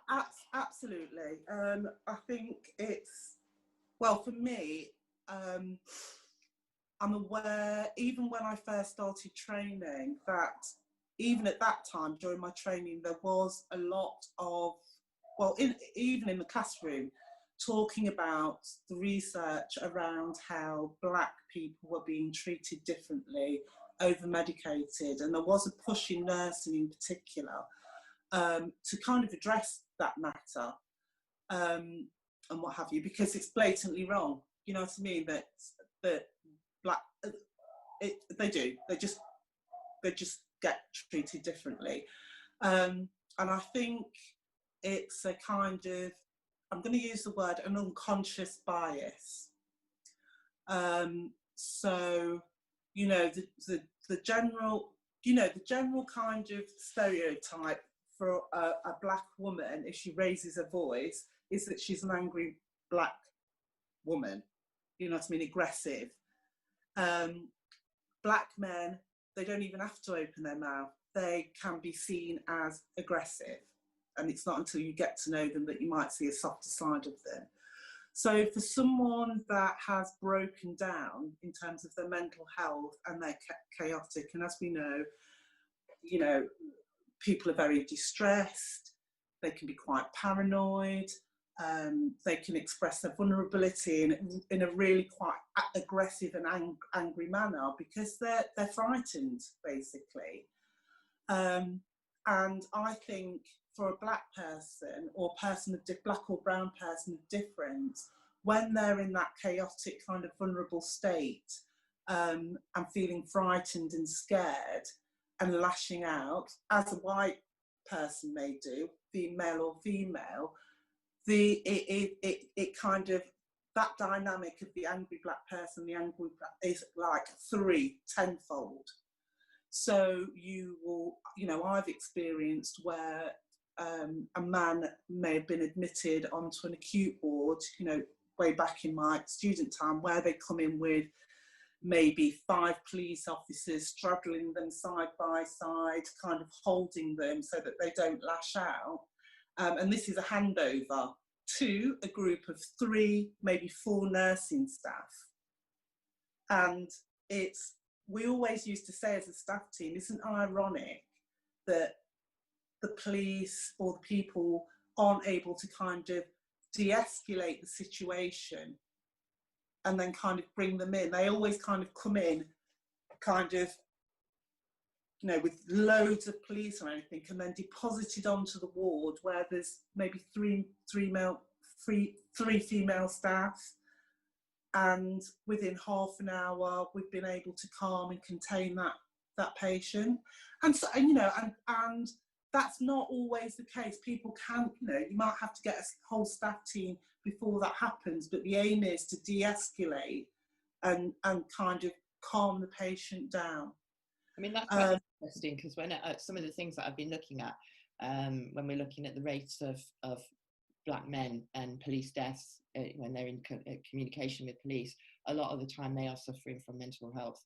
And I think that's just the gentleman that's just been killed in America, in Florida. Yeah. He was suffering from mental health as well. That's quite prominent. I think it's really interesting because in the whole of my career, Tara, I have never witnessed that.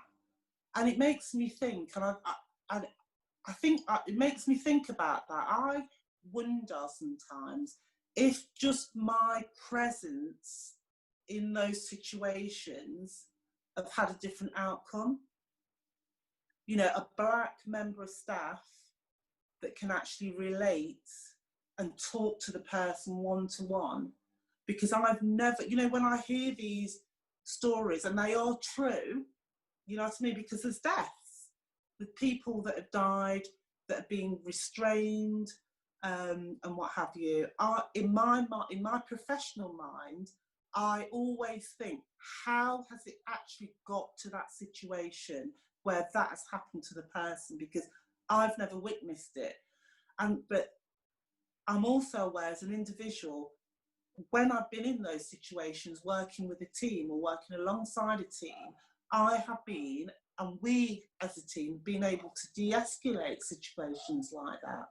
And it's not occurred. I've been I've been working on units where I've heard that other things have happened on other wards. And I'm not a researcher, but it'd be interesting to find out, for me, it'd be interesting to find out, you know, circumstances of some of these really difficult, well, America, that's a different kettle of fish. Why on earth they would have police to respond to people with mental health situations is just beyond me, particularly in circumstances like this where they actually know that the police are trigger happy. You know what I mean? They don't wait. You know what I mean? They don't sort out, evaluate the number of those deaths in this country as well, with people with health right up until I think 2011 was probably the last one. So that has been registered in the country as well, unfortunately. So, how do you think we move forward? It has to be education. but the education's got to be different. I've already gone back to my organisation and said that what they produce, you know, in terms of, they call it diversity training, is just not fit for purpose now. And I'm hoping that's going to change. I think what needs to happen, particularly in Leicester, well, from what I'm talking from personal experience, is that there needs to be some acknowledgement about, I suppose, this unconscious bias. And I think it needs to start from the top. You know, if the, you know, chief execs and senior managers attended the courses around unconscious bias and how they have themselves personally can work through that professionally and personally, I think then things would filter down through the bottom. It has to be a two-way thing. People that look like us within the hierarchy as well. Yeah. So there's a basic understanding of our differences. Exactly. Not coming down. Exactly. I really appreciate that, Sandra. Thank you very much for taking the time out to have the conversation with us today. And we'll look forward to talking to you more. Thank you. Oh, okay. Thanks.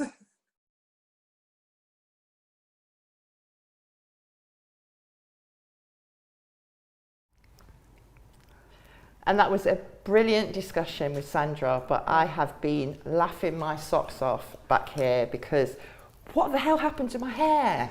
I don't know where I was going with that. Obviously, I didn't look in the mirror before I took the video. It's been a really busy week, and all I can say is I don't need to be self-medicated, I promise you. I do know what to do with my hair. I just obviously had a minor blip there. It was a bad day. So at least I can laugh about it. But the seriousness of that video, Sandra was amazing, and it was a pleasure to talk to her. And she had the information that she gave us and the wealth of experience that she has from working with the mental health team is just amazing. So thank you very much, Sandra. So we are moving on to some more information, which is a video that was done by an organisation in London. I should have put my glasses on. It is the Black Mental Health in the UK organisation, and that is with Linda MacDonald Cairns. So we'll leave you with this, and no more scary hair. Brixton in South London has long been the spiritual homeland of the black community in the UK. Its polling power is such that the likes of Nelson Mandela and Muhammad Ali, Viv Richards and Mike Tyson have all been to pay homage here.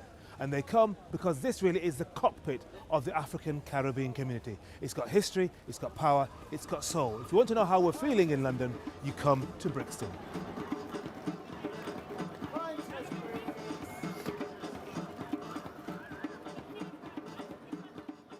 But beneath the swagger, there's an alarming degree of vulnerability, especially in characters like Gary, who I met in Windrush Square. Well, I had a breakdown because I lost my job and nothing wasn't going for me, and I was blaming Thatcher's government, and I was getting aggressive over little simple things, and people told me my behaviour wasn't right. And one day I got into a fight when I tried to dodge my tube fare on the tube, and the police took me and they put me in a cell, and I was in a cell for nearly a whole day without even a cup of tea, and they just drove me to Maltley. This is the Maudsley, perhaps the most famous hospital of its kind in London. I used to be a mental health manager here, which meant that I listened to patients who were appealing against being detained against their will. Now back then, 15 or so years ago, there were so many African and Caribbean patients. This is my first time back here since 1997, and I'm wondering if it's still the case. And if there are loads of black people in this building, is it something to do with them, or is it something to do with us? The first generation migrant population came with very little expectation of being accepted, and they struggled. One could say they were more resilient. The second generation, who were born in this society, have natural expectation that they will be accepted and they will be integrated. But for them, it's much more frustrating to be rejected. In the past, Gary's been known to be walking on the streets without no shoes and socks and things like that, and other incidents that's happened all the way. And he's picked up by the police and just taken there, and he's just left there. Sadly, data shows that from 2005 to 2010, even though detention rates fell nationally for people in the UK, they doubled for one group, the African Caribbean group. It's because the fundamental reasons why this group are treated differently have not been addressed. First, it was really rough, especially if you're black. What do you mean it was really rough? Well, a lot of black people that get taken into mental hospital, especially by the police, are over-medicated and misdiagnosed. Why is it that people of African and Caribbean origin seem to be diagnosed as schizophrenic as opposed to bipolar affective disorder or any of the other diagnoses? There is a valid argument here that it's very difficult to distinguish between schizophrenia and manic illness where there is a psychotic symptoms. And so, unfortunately, there is a bias when patients who are ethnic minority Caribbeans and Africans sit before a doctor and they have psychotic symptoms. It's easier, or it will appear that they're more likely to be diagnosed as schizophrenic. Well, most black people are labelled schizophrenic, but what I had was bipolar disorder, which is like manic depression, highs and lows. But I was mostly high at the time because I was smoking a lot of marijuana and drinking a lot of alcohol. What, you think that had something to do with it? It triggered off my behaviour, my unusual behaviour. Well, the British Psychological Society have stated quite clearly that the label of schizophrenia is neither scientific nor useful. And those who are in the system who've been labelled with this condition have also often refuted the fact that they have any sort of illness, or especially that kind of illness at all. If you were a mentally ill person who suffered from schizophrenia in London and you were treated, discharged to a one-bedroom apartment, poor accommodation, poor benefit, loneliness, your outlook is much worse. Whereas if you were in a country like Jamaica or Nigeria, for example, where you have family network, because we know good outcome is predicated on social networks, support by family, support by friends, employment. Having that family behind you, it's just reassuring for him that if something happens, he knows where to turn. Yeah, I like to cook, just cook. And I watch telly in here. Yeah. And if I have friends, we mostly come in here because I don't usually smoke in the front room. I do my artwork and I make sure I don't do any artwork unless I get the housework done. Okay, you do the housework first. Yeah. Here's the front room where I store my art. Okay. Some pictures, man. Good. A few of the pictures I've done. Ah, self-portrait, just like Van Gogh, yes? Yeah. And I mean, what do you want us to see when we look at you? Just an ordinary Brixton boy. I like that, that's who you are. That looks like Rod Stewart there, I think. Rod Stewart is over there, yeah, okay. What else do we have? David Bowie. He's a Brixton lad, isn't he, David Bowie? David from Bowie. down there. Barry White. The late, great Walrus of Love. And you have Bruce Lee over there.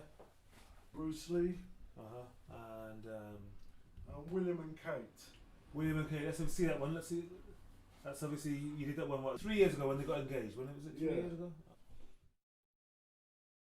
Despite years of knowing that black people in the UK and Western Europe are far more likely to become mentally ill than their counterparts in Africa or the Caribbean, there's still no real consensus why. Some specialists say it's because of something in our genes. Others say we've been taking too many drugs. Then we have unemployment, racism, thwarted ambition. Is the system institutionally racist? Historically, psychiatry is a racist discipline in the sense that it starts from the premise that black people have the mental age of children, white children. It's often said that white patients get given talking therapies, black patients get given liquid therapies, you know, the hardcore tranquilizers. Is that the case? Is that really true?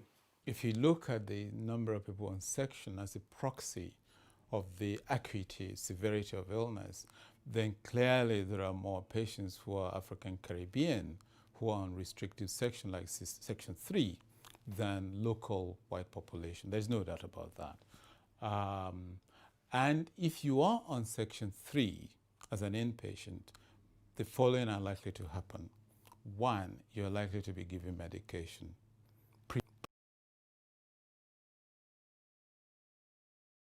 Affecting to be given is likely to be depot medication or injection to calm you down. When I first entered the system 30 years ago, I was on a drug called haloperidol, and that was a killer because you used to get side effects like locked jaw, top jaw going one way, bottom jaw going the other way, and it was very painful. You get stiffness of the bones. You get your eyes going up, and you get blurred vision. And those are just some of the side effects that you used to get. How many other people did you see on this particular drug, and what kind of people were they? Mostly black people were on, when I first went in, were on haloperidol. And how does that compare to the drugs that white patients were on? White people were on different things, but most of the black people were actually on haloperidol. Black Mental Health UK are very concerned because this is where the UK's African Caribbean communities are being warehoused. We see this as violation of human rights, and unless these human rights violations are addressed, i.e. the use of restraint, unnecessarily high doses of medication, the fact that this group are never offered anything other than the medical model has to be addressed. Over the years, the National Health Service in this country has introduced a whole variety of programs, like delivering racial equality, the annual Count Me In census, but they've had precious little impact. So what will? Some say the answer lies with us. Well, the Dragon Cafe is a place where I go on Monday, and they cater for mentally ill people, and they provide healthy meals. They show films about mental conditions. They do poetry, and they just do things to help people, you know, feel good about themselves. What is your hurry? Why such a haste? Such a full diary, no time to waste. Slow down a little, slow down. They make drugs that go in the bloodstream and affect the body in a particular way, but this poetry, this sharing together and this communion goes beyond the body and goes into the soul and the mind and the heart, and that's what people really need. I'll get medicated once a month, and I'm on 200 milligrams of Clopixel. And how does that make you feel? First couple of weeks I'm a bit drowsy, and as it begins to wear off, I get more lively, you know. Because I've seen people, when they're drugged up, are not able to participate because they fall asleep and they're dribbling and they're slobbering and they're nothing. They become almost like a ghost. And I once, on one occasion, asked, please don't give the drug before my poetry workshop. And then the very guy who I noticed, a big black male, he was able to participate. Do you resent being on that drug, or do you think it's actually making me better in the long term? Or what are you thinking?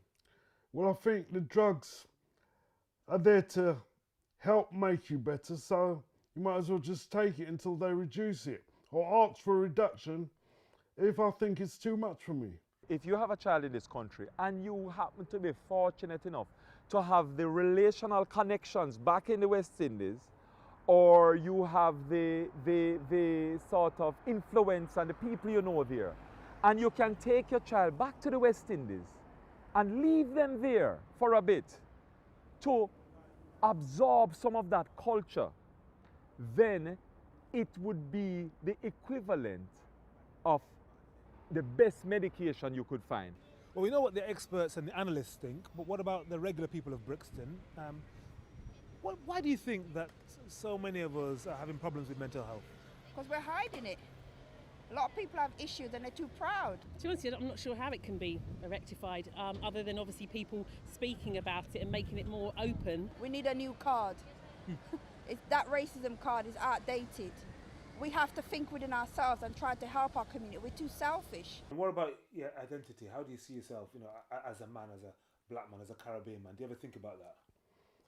I do think about it, and living over here in this system, a lot of us are misunderstood, and I'm just one of the unlucky ones that got caught up in it. It's been hard, but thank God, you know, that he's come a long, long way. And I was saying to one of my members at work, you know what, I'm really proud of him, because since Mummy and Daddy has died, you've kept yourself together, Gary, and you've accomplished a lot on your own.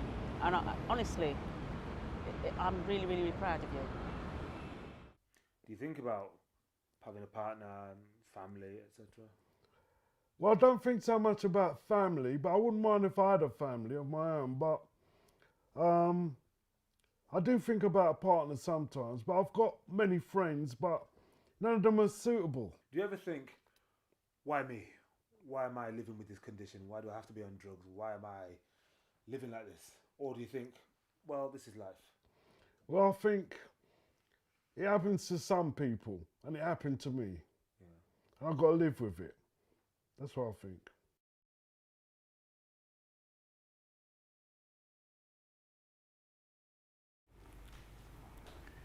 Wow. Wow. A lot of information in there, and something very close to my heart when we're looking at black, mental health towards the black community. Whenever I look at those kind of things, I have an understanding of it from family issues, and it makes my heart hurt. It makes my heart heavy when we think about it, and I connect with a lot of what they were saying in there. So moving forward, absolutely. We're going to listen to some homegrown talent. I might be a little biased. She goes by the name of Morgan Munro. I don't know her. Her daughter.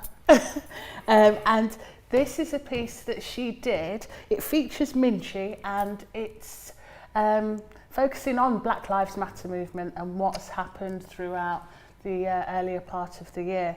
So please listen to the talented Morgan Munro and enjoy.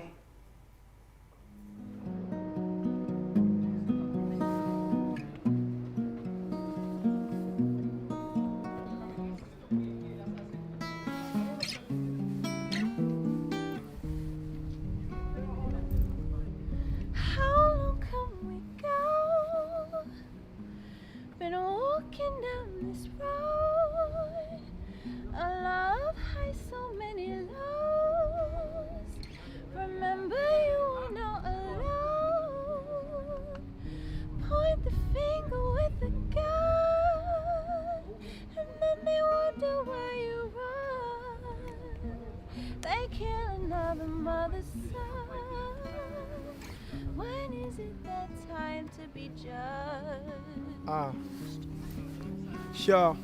Looking at my peers, you can tell we're getting older, because we can feel the pressure on our shoulders, so quick to feel like we're running out of time. Tell us that we're young, but we feel like we're behind. Set ourselves goals, but we fall under the pressure, because Insta makes us think we can do better. The truth is, you should never rush or compare. You're in your own lane, so you shouldn't even stare. Flex where you've got to pay bills, so when them boys flex, you don't even know the feel. Everyone's rich, everyone's flossing. Your socials will make you think that you ain't got it. People say you've got to really visualize how to get the bag, you've got to see it with your eyes. Me, I overthink, I couldn't even go to sleep. Still, I'm not afraid to chase my dreams. How many lives have to be saved? If the shoe was on the other foot, would they think twice before they cause more hurt? We will never give up until we get our freedom. If you stand with us, you're standing for a reason. Make a better world. If you have a voice, let it be heard. Sure, no one's perfect, we're gonna make mistakes, but certain people don't even know how to behave. I'm in disbelief anytime I watch the news. I've got to search the net just to make sure that it's true. They want to judge me by the colour of my skin, why? Because they're afraid of the greatness in my mind. Instead I need to prove myself just to be seen as equal. But I swear I owe more than that to my people. I don't need to prove myself to you and them. I want to feel safe when I'm walking with my friends, or get into my car without being seen as a threat, or end up on the news with the police on my neck.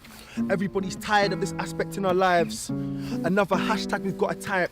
Then in a few weeks, everything is back to normal. We can't be defined by the measures we resort to. Look at what we're doing. Look at what we've done. We're gonna change it all and we'll do it on our ones. I'll be honest, I don't wanna be surprised when I look back and I see that we survived.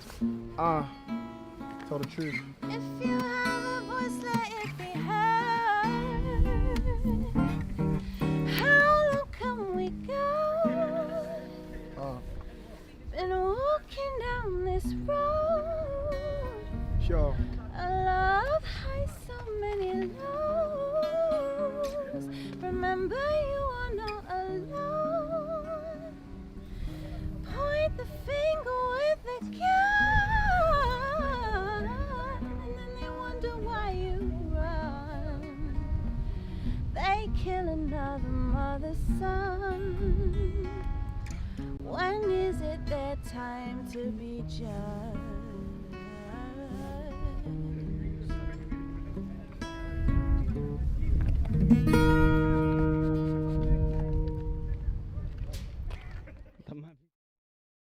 What a talented young lady, and the great, joined with the great Minchie there. Thoroughly enjoyed that. That was Morgan Monroe. And that can be found on YouTube, Spotify, and all across the board. She's just released her new EP, and I think she's had a release just over today of one of her new tunes as well. So look out for her. Morgan Monroe. I'm very proud of her.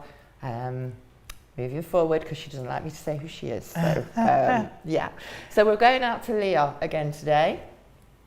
I know, I'm so excited because this piece of artwork that's been created by Marcus Dove, artist from Birmingham. That's right. But he's residing in Leicester at the moment, and we're all fighting for this piece because I love it. I can see where I'm putting this piece, so I don't know what these ladies are thinking because it's mine. And he's creating this art with, what was it? Not dynamite, gunpowder. So over to Leah. Bring it in, Leah. Hi guys. Hi. I'm here again with Marcus. I'm excited because he's going to do something spectacular like he did before. So, without further ado, Marcus. Thank you. Is this the final piece of the puzzle? Let's go.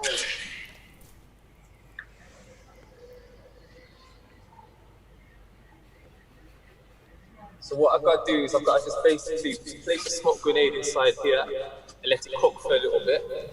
So it's going to get really, really smoky. And then, as you can probably tell by the shape of what's going on, there's going to be a massive, or hopefully a massive sun that's left printed onto the artwork. Hopefully, that is the plan. But yeah, just make sure you're not standing downwind of the smoke. Okay? Right. Yes. That's what we've got cooking.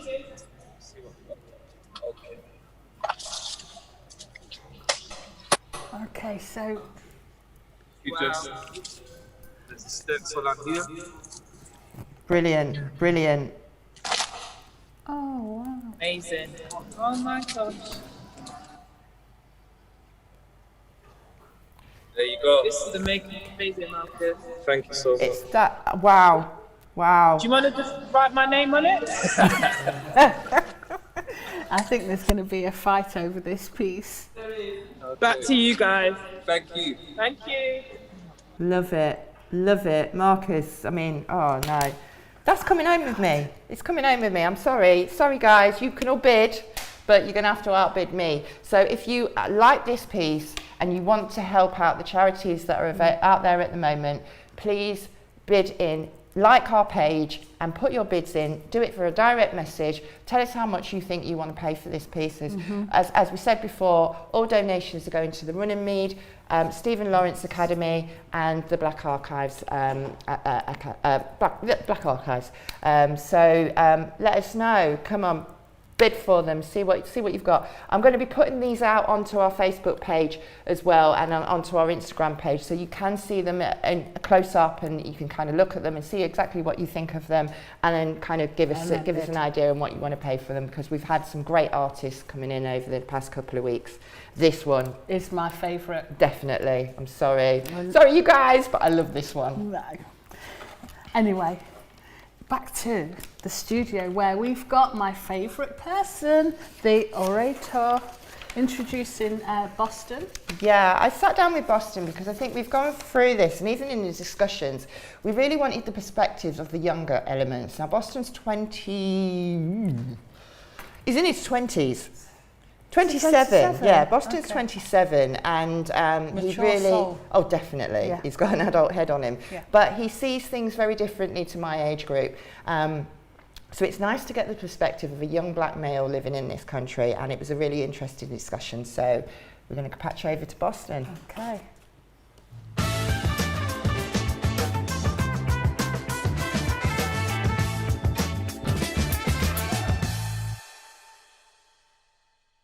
So welcome today. I'm here with the wonderful Boston the Orator, one of the best poets in the city. And he's also one of the Opal22's finer members from the originals. And we are really pleased to have him here today. So one of the things I wanted to talk to Boston about today was what it's like being a black male, a young black male living in this country presently. How do you feel from obviously being born here, going to school here? What, you know, we talk about traumas in our community, and good stuff as well. I mean, what's your you know, what you got to say about living today in the UK? I'll summarize it quickly in terms of up until this moment, and up until maybe 2016, it was just the case of getting to know yourself. And Leicester's quite a diverse city. I think it's one of the most multicultural places in Europe. So it was always good. Do you know what I mean? Like, there was always somebody different. There was always another minority. Over the years, we've seen the black community slowly dissipate a bit, but the spirit and energy is always there. And I think as we hit second and third generation, as we head towards that direction, I think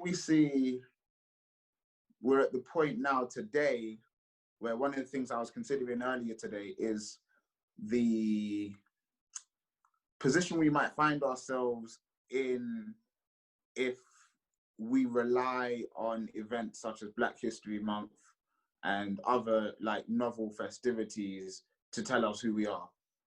I feel like there's a disconnect that's been brewing for a while, but you know, if you paint it over the cracks, you don't see them. Do you know what I mean?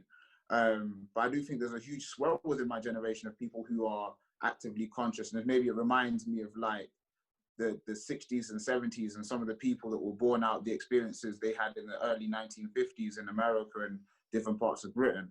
So some of those militant attitudes and mindsets are re-emerging. But I feel like there's a huge risk that our narrative and our story and our challenges will be forgotten, because we've got the social structure. We have a social hierarchy established in the country. Brexit came and kind of reinforced those. Corona came and made it worse for the majority of those social hierarchy statuses. But one thing remains in common is at the bottom of all of them is Black people. So after you have the working class, the underclass, and then you have Black people. So I feel like it's like nobody trying to hear what's going on in the Black community because, oh yeah, but it's Corona, and oh yeah, but everyone's got it tough now. But it's like, does that mean I shouldn't shout about the issues that I have in my community just because you have issues in yours now?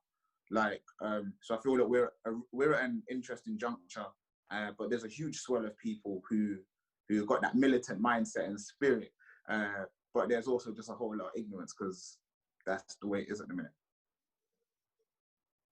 Do you think that your generation is more empowered than, say, your mum's and mine? Yes, my generation, I think your generation, to a certain degree, and I was talking to SO Large on Twitter about this, who's a grime artist. It's just like, they messed up, man. Like, messed up. They got comfortable. Because, like, my grandma's generation, your parents' generation, they came and they grafted. They came and they owned houses. There's probably more black house ownership in the 60s, 70s than there is today. Do you know what I mean? Because they came and they bought their houses within X amount of years of being here. So your generation was like, yeah, we're here now, like, and you could be comfortable and you could be a bit more bossier with your blackness because, like, my grandparents' generation, your parents' generation came and kind of just settled in and worked, just came, and then, but you had the freedom to be like, nah, I'm black. Yeah, I mean, you're not calling me wog in the playground. You're not doing that. Do you know what I mean? But with that, with the you kind of assimilated into British culture so much that the issues that came with back home and our culture weren't directly important to you. Cause it's now I got opportunity to own the latest trainers. That's important to me now immediately. So I feel like my generation are on record of the first generation statistically, not just black, but all generations, statistically worse off than their parents. So this is the first generation on record where my generation is the worst off than their parents. And that means the black generation is also doing worse off my generation than the generation before, but that generates ideas and that brings people together, and that's hardship because people think, okay, wrong, you know, I can't just be an island. Do you know what I mean? I have to work within my community because, you get me, one hand can't clap. You get me, a bird with one wing can't fly. So I feel like now there's a bit more of that. We're a bit more militant, but it's harder because the nature of activism has changed. You know what I mean? In the 90s and now, you could go out in your like hundreds and thousands and go protest and whatever, and it'd just be a normal thing. Boom, yeah, you know, they're gathering down there on Saturday, man. Go look at some. That doesn't happen no more. Do you know what I mean? Like, because society is maybe in a different place, but the mentality and the attitude and the wickedness is there. My generation's got it. We're firing. So where do you see the future? In which context? For your children and for your next, you know, how do you feel about navigating in the world over the next 20 years? Oh, I'm excited. It is a black man's world. Trust me, if we should wish it to be so. Do you know what I mean? Like, so for me, it's like, okay, we talk about connecting to root and spirit and going back home. I'm just getting back home, innit? Like, I was thinking about this actually just before the call. And I'm like, do you know what? There's so many solutions to a lot of the issues that we have here. I was watching an interview in 1973 with Fannie Lou Hamer. Who else was on there? There was a couple names on there. Toure, some wicked names. And all the issues they were describing in 1960s, 70s America are exactly what we're going through here in England right now. So I'm like, all right, cool, man. Let me just go to places where people look like me. I love being invisible. I can't explain it. You know, when I go to the Caribbean or I just go to Africa, I'm invisible. I am not a big black man.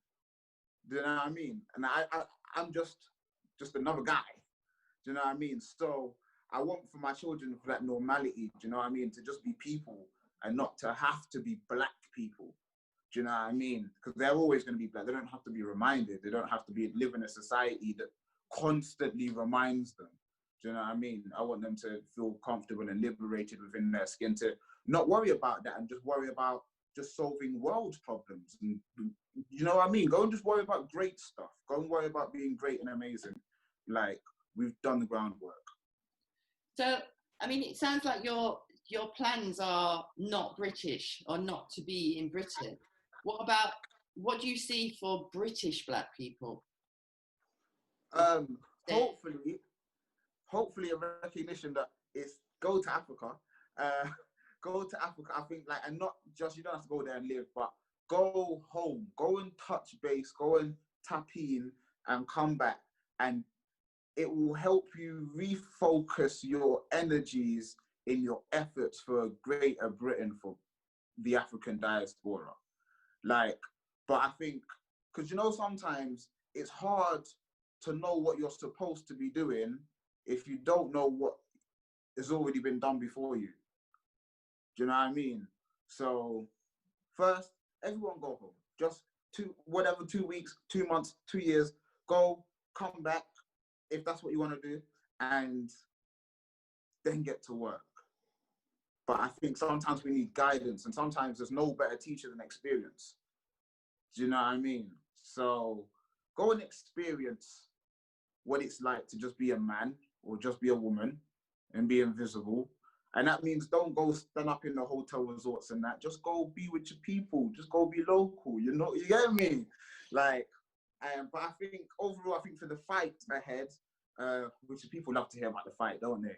I think for the fight ahead, I think there's going to be a big disassociation with the struggles of America, which is very important and overdue, because then we can really focus in and hone on the issues that are specific to the communities that we live in, because they exist and they endure. But I think it's a difficult fight, and I'm not a pessimist, but there's a huge Chinese population in Jamaica, like historically. I think if the Chinese community in Jamaica started demanding the same things that we're demanding of the British government over here, the Jamaican government would just look at the Chinese community like, yeah, just usher man, yeah. And not China this, brother. You see me? Like, with all, you get me, manners, but yo. So I'm not saying that a lot of our efforts are futile, but we have to look at the extent to which our energies can be best used. And I think that's important.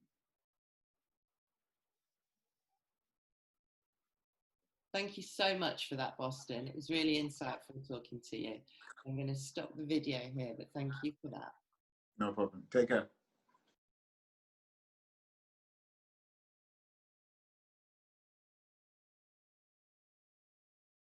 Hi. Hi, guys. Still a bad hair day there.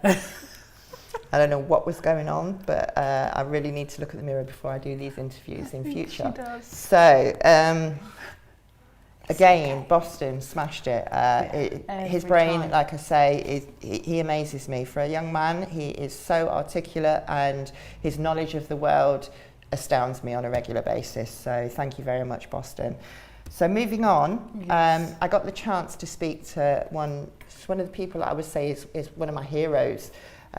This is the gentleman that is the founder of Black History Season in the UK, and he's at the moment in Ghana, and he's took the time out to give me an interview and talk to me about why he felt that we needed to represent Black History Season in this country.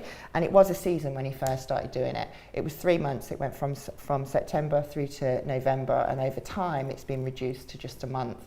So I'm grateful for this one. So if you would like to introduce. I would love to introduce this gentleman by the name of Akiaba Ade Sebo. So let's go over and watch what he has to say.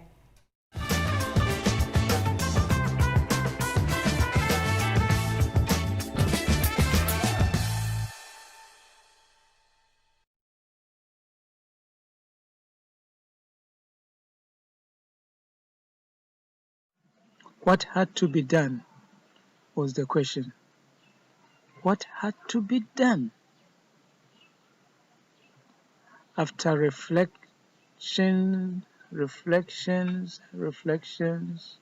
and meditations and thinking, what came to me was that we needed to celebrate Africa's contribution to world civilization from the antiquity to the present. Because here in London, in the museums, lay the evidence. In the country homes of families that were in the colonies in Africa during the colonial times when they were the masters of Africa. They brought back looted treasures that confirm the strength of Africa's civilization, the strength of Africa's contribution to the world. And these have to come out openly so that the African child will have a sense of self-pride and value himself or herself as a human being of African descent and be proud of it. This was the challenge of celebrating Africa and people of African descent and their contribution to the development, particularly the political, economic, and social development of the United Kingdom. All the evidence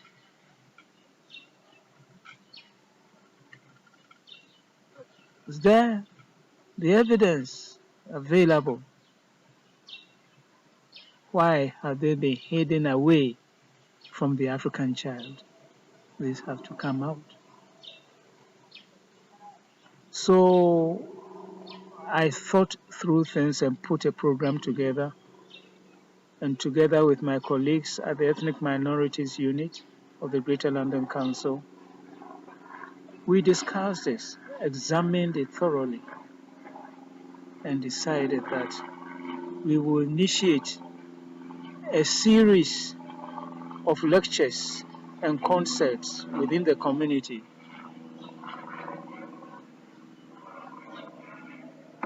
We decided that we will initiate a series of concerts and lectures within the communities. We prepared a program and managed to get it approved by the appropriate committees of the Greater London Council, and money was voted for us to go ahead and organize these activities. The conditions were right. We were lucky to have been working in a period of great foresight and leadership, brave leadership by Ken Livingstone and his team. Ken Livingstone, Paul Boateng, Benny Grant, and others. They and their team made it possible or created the conditions for us to do what had to be done. Prior to that, there had been a year of Caribbean focus, focusing on the Caribbean. And also, there was this anti-racist programs and the racial awareness training. And there was this purposeful pushing for equal opportunities and equal access by so-called ethnic minorities, Africans, and other races who were not of Anglo-Saxon descent to have access, equal access to resources that they had contributed as taxpayers. It was a brave effort by Ken Livingstone and his team at the Greater London Council against against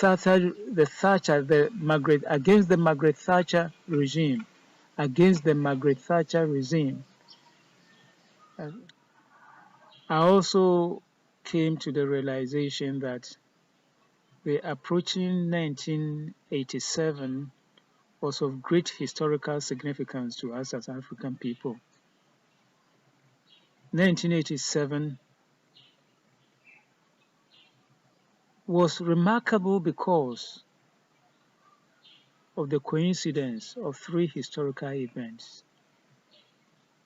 The 150th anniversary of emancipation in the Caribbean, the centenary of the birth of Marcus Mosiah Garvey, and the 25th anniversary of the founding of the Organization of African Unity, OAU. So we pulled all these three events together and decided that we celebrate these events as African Jubilee. So the period 1987-88 was to be declared the African Jubilee year. Together with Mr. Arsene Wong, we prepared a declaration which we managed to get the London Strategic Policy Committee, the Association of London Authorities, and the Inner London Education Authority to approve of this declaration. And this declaration, at the core of it, was the establishment of the month of October as Black History Month. The establishment of the month of October as Black History Month. The boroughs approved of it. And African Jubilee Year was declared at a Monmouth event at the Westminster Central Hall. And the guest of honor at that time was Mrs. Sally Mugabe. And we celebrated this with Burning Spear, with Dollar Brand, and a host of artists. It was a very successful event, and the African Jubilee Year was declared. And out of this, Black History Month was established. Why Black History Month in October?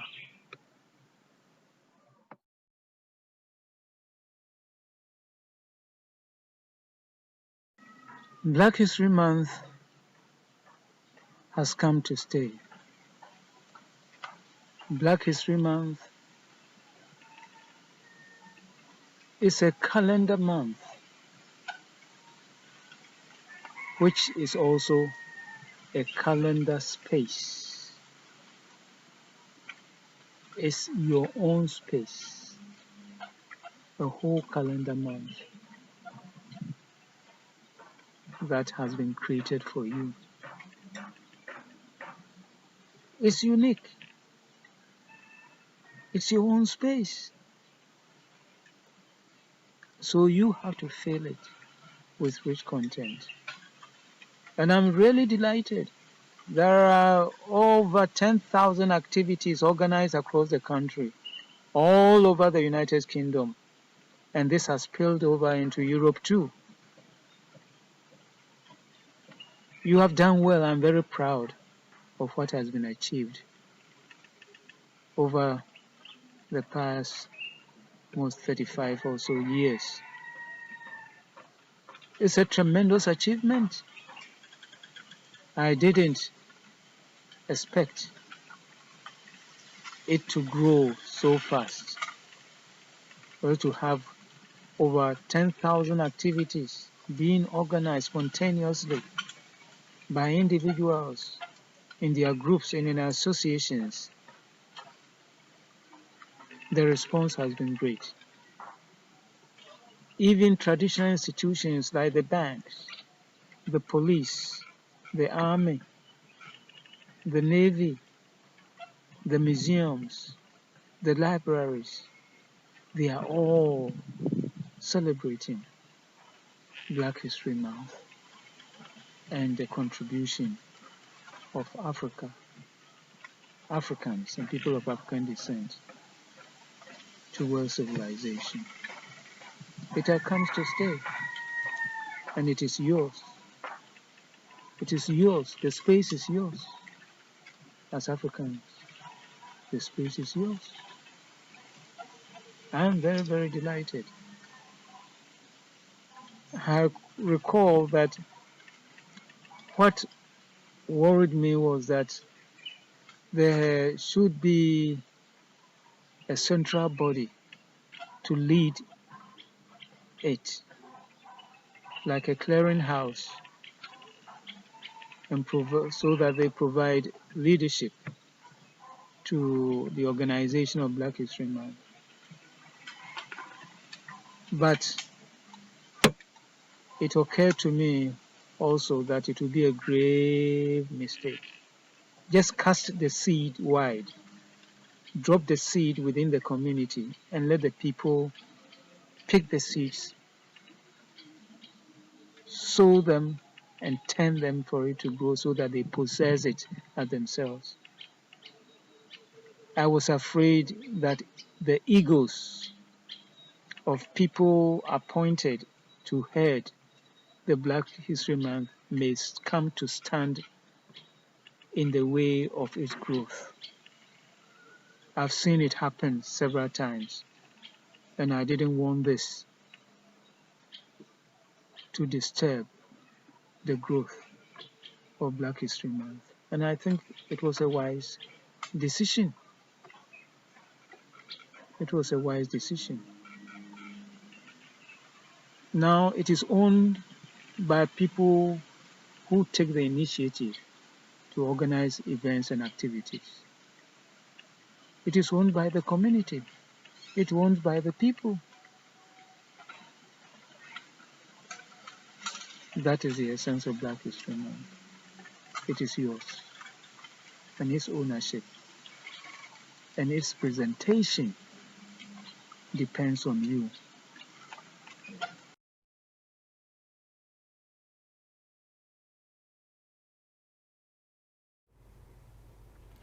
Thank you, thank you. A gentleman that I call Ade, just a wealth of knowledge, and without him, we wouldn't be where we are today. We wouldn't be celebrating this fabulous month in this country. So thank you very much for your input. And I know you're watching as well, so thank you very much. So we have this amazing artist. I've been bigging him up all the way through the show. He's somebody I think we should be looking out for. So this is Marcus Dove. Hey, thank you. So thank you very much. I wanted you to tell me a bit about yourself and a bit about the piece, and like how do we find you, and kind of give us the whole lowdown. The whole lowdown. Yeah. So I didn't really have a choice to sort of go into art in a sense. I sort of ended up in the art scene by I was going to court because I was 19 years old, 29 now, and I was 19 and I deliberately crashed my car into 2 police cars. I was young and I was lost and I was doing all this madness. And in court, the solicitor said to me, he said, you either go to college and study something, or you go to prison. Wow. So you were lucky. Like looking at like stuff I'm doing today and where I'm at, it could have been a lot worse. Mm-hmm. And so I went to university and then I still had a rebellious streak in me. Like a recalcitrant nature of wanting to just go against the boundaries. Mm-hmm. So then I picked up smoke grenades and started working with gunpowder,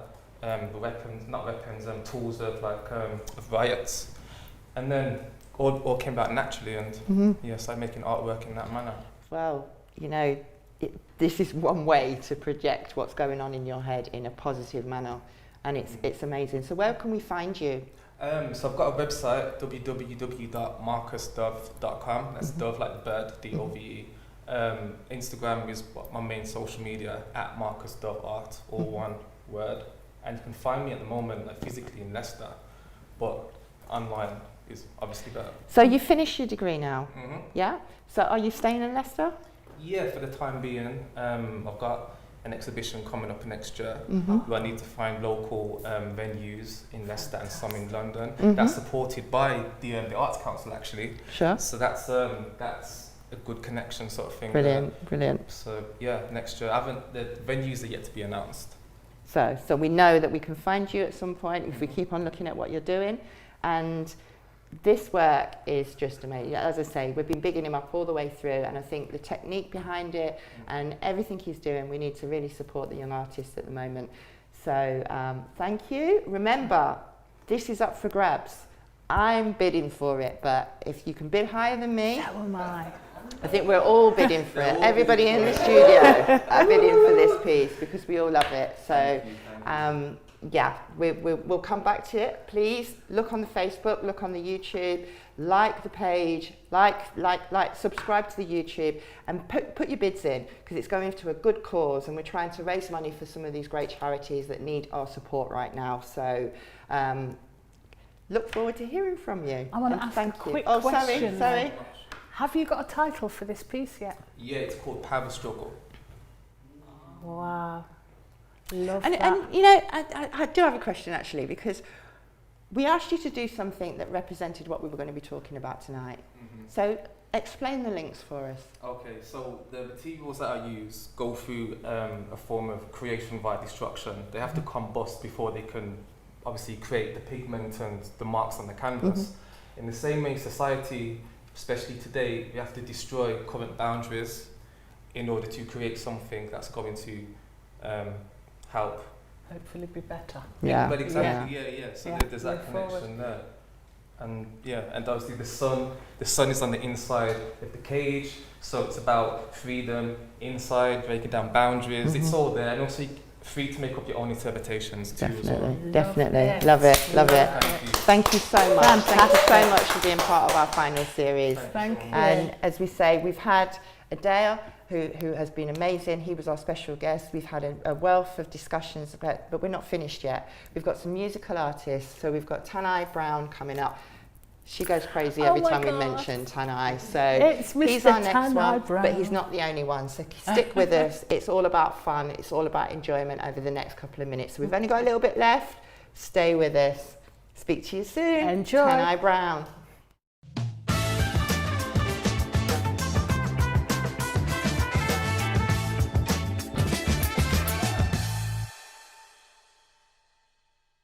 Yes, massive. Hope you've enjoyed the show. You know, we've had many artists, singers, players of instruments, spoken word. I'm going to leave you with a song by the Honorable Robert Nesta Marley. It's called One Love. And you know, if you're feeling the vibes at home, just join in, man. Everybody sing. Let's spread this love near and far. And now, Lord of mercy. Oh, yeah. Hear this. One.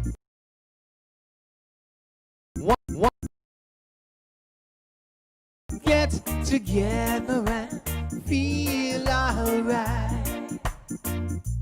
One love, one heart. Give thanks and praise to the Lord, and I will feel alright. Let's get together and feel alright. Let them all pass all day. Dirty remarks. There is one question I'd really like to ask. Is there a place for the hopeless sinner who has hurt all mankind just to save his own? Believe me, one love, one heart. Let's get together and feel alright. Hear the children crying. Hear the children crying. Give thanks and praise to the Lord, and I will feel alright. Let's get together and feel alright. Well, let's come together to come and fight this Armageddon. When the man comes, there will be no more dew. Have pity on those whose chances grow thinner.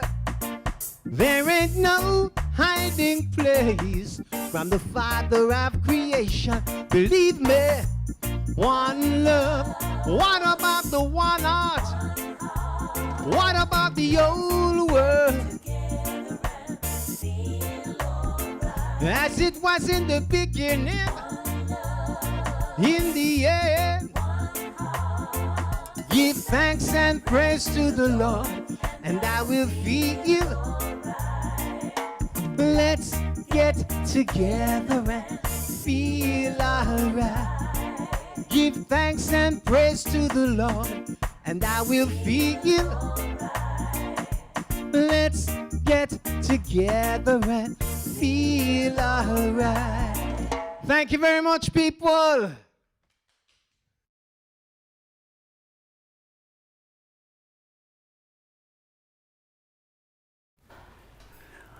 So we are nearly at the end. Yeah, she's still dancing. No surprise here. So we've had an amazing 5 weeks. We have. We've really enjoyed giving you a real kind of background to all the history, starting from prehistoric to 15th century and moving right the way forward to today. So I hope you've enjoyed it as much as we have. We need to do a massive thank you. Oh. Firstly, Yes. to our funders, Yes. Arts Council and Heritage Lottery. Without them, we Yeah. wouldn't have been able to put this together, so we really thank you. Our partners along the way have been Small Green Shoots, LCB Depot, Leicester City Council, and First Contact 2.0. Yes. They've been amazing, they've been supportive, and again, we couldn't do what we do without them. And I have to represent all of the hosts that has come along with us over the 5 weeks. We've had Boston. The Orator, we've had Tony Minaville, Aminata. We've had Aminata, Kamara, Adisa the Verbalizer, and our special guest, Vanessa.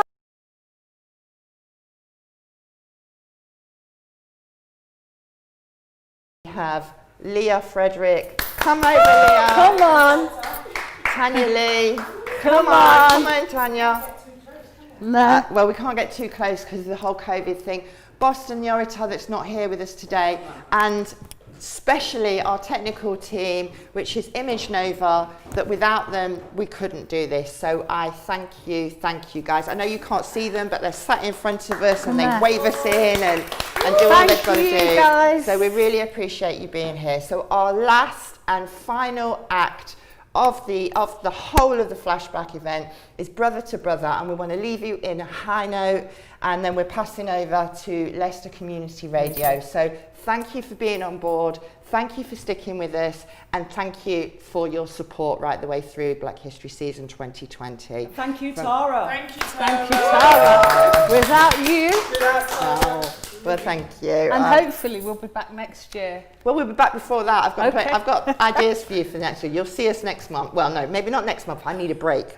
To be honest, this month has killed me off. So over the next few months, keep your eyes out. Like the Facebook page, subscribe to the YouTube, like the Instagram pages, all of it, and we will tell you what we've coming up next. I've got some great ideas.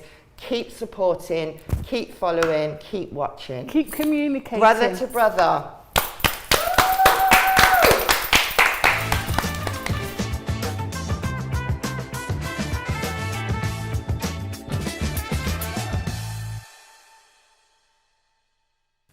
Hey, this is Brother to Brother featuring Letitia George, and this is Flash Black.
There's been so many things that held us down, but now it looks like things are finally coming around.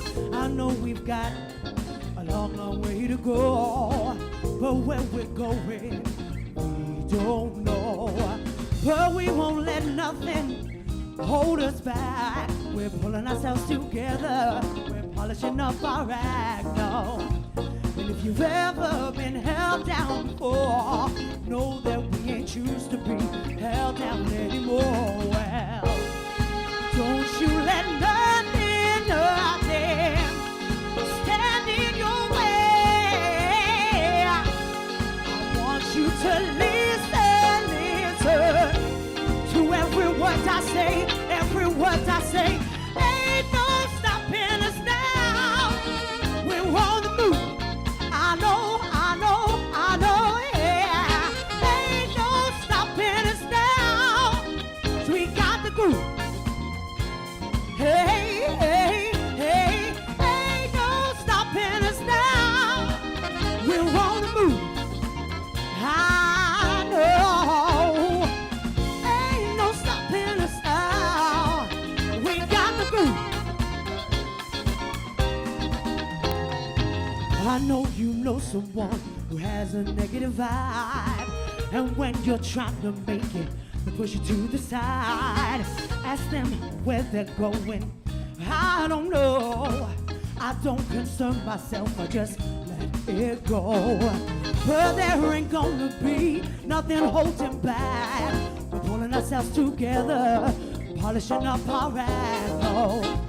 And if you've ever been held down before, I know we refuse to be held down anymore. Well, don't you let nothing, nothing stand in your way. I want you to listen, listen to every word I say, every word I say. Ain't no stopping us now. We're on the move. I know, yeah. Ain't no stopping us now. We got the groove, got the groove, got it. Ain't no stopping now. Oh, we're on the move, yeah. Ain't no stopping us now. We got the groove.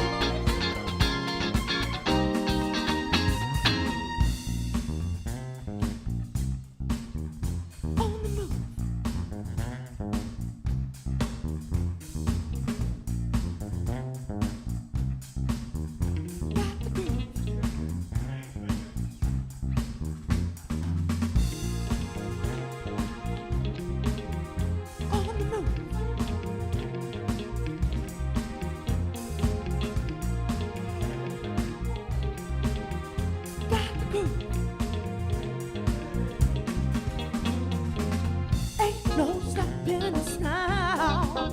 We're on the move. I know. Ain't no stopping us now. We got the groove.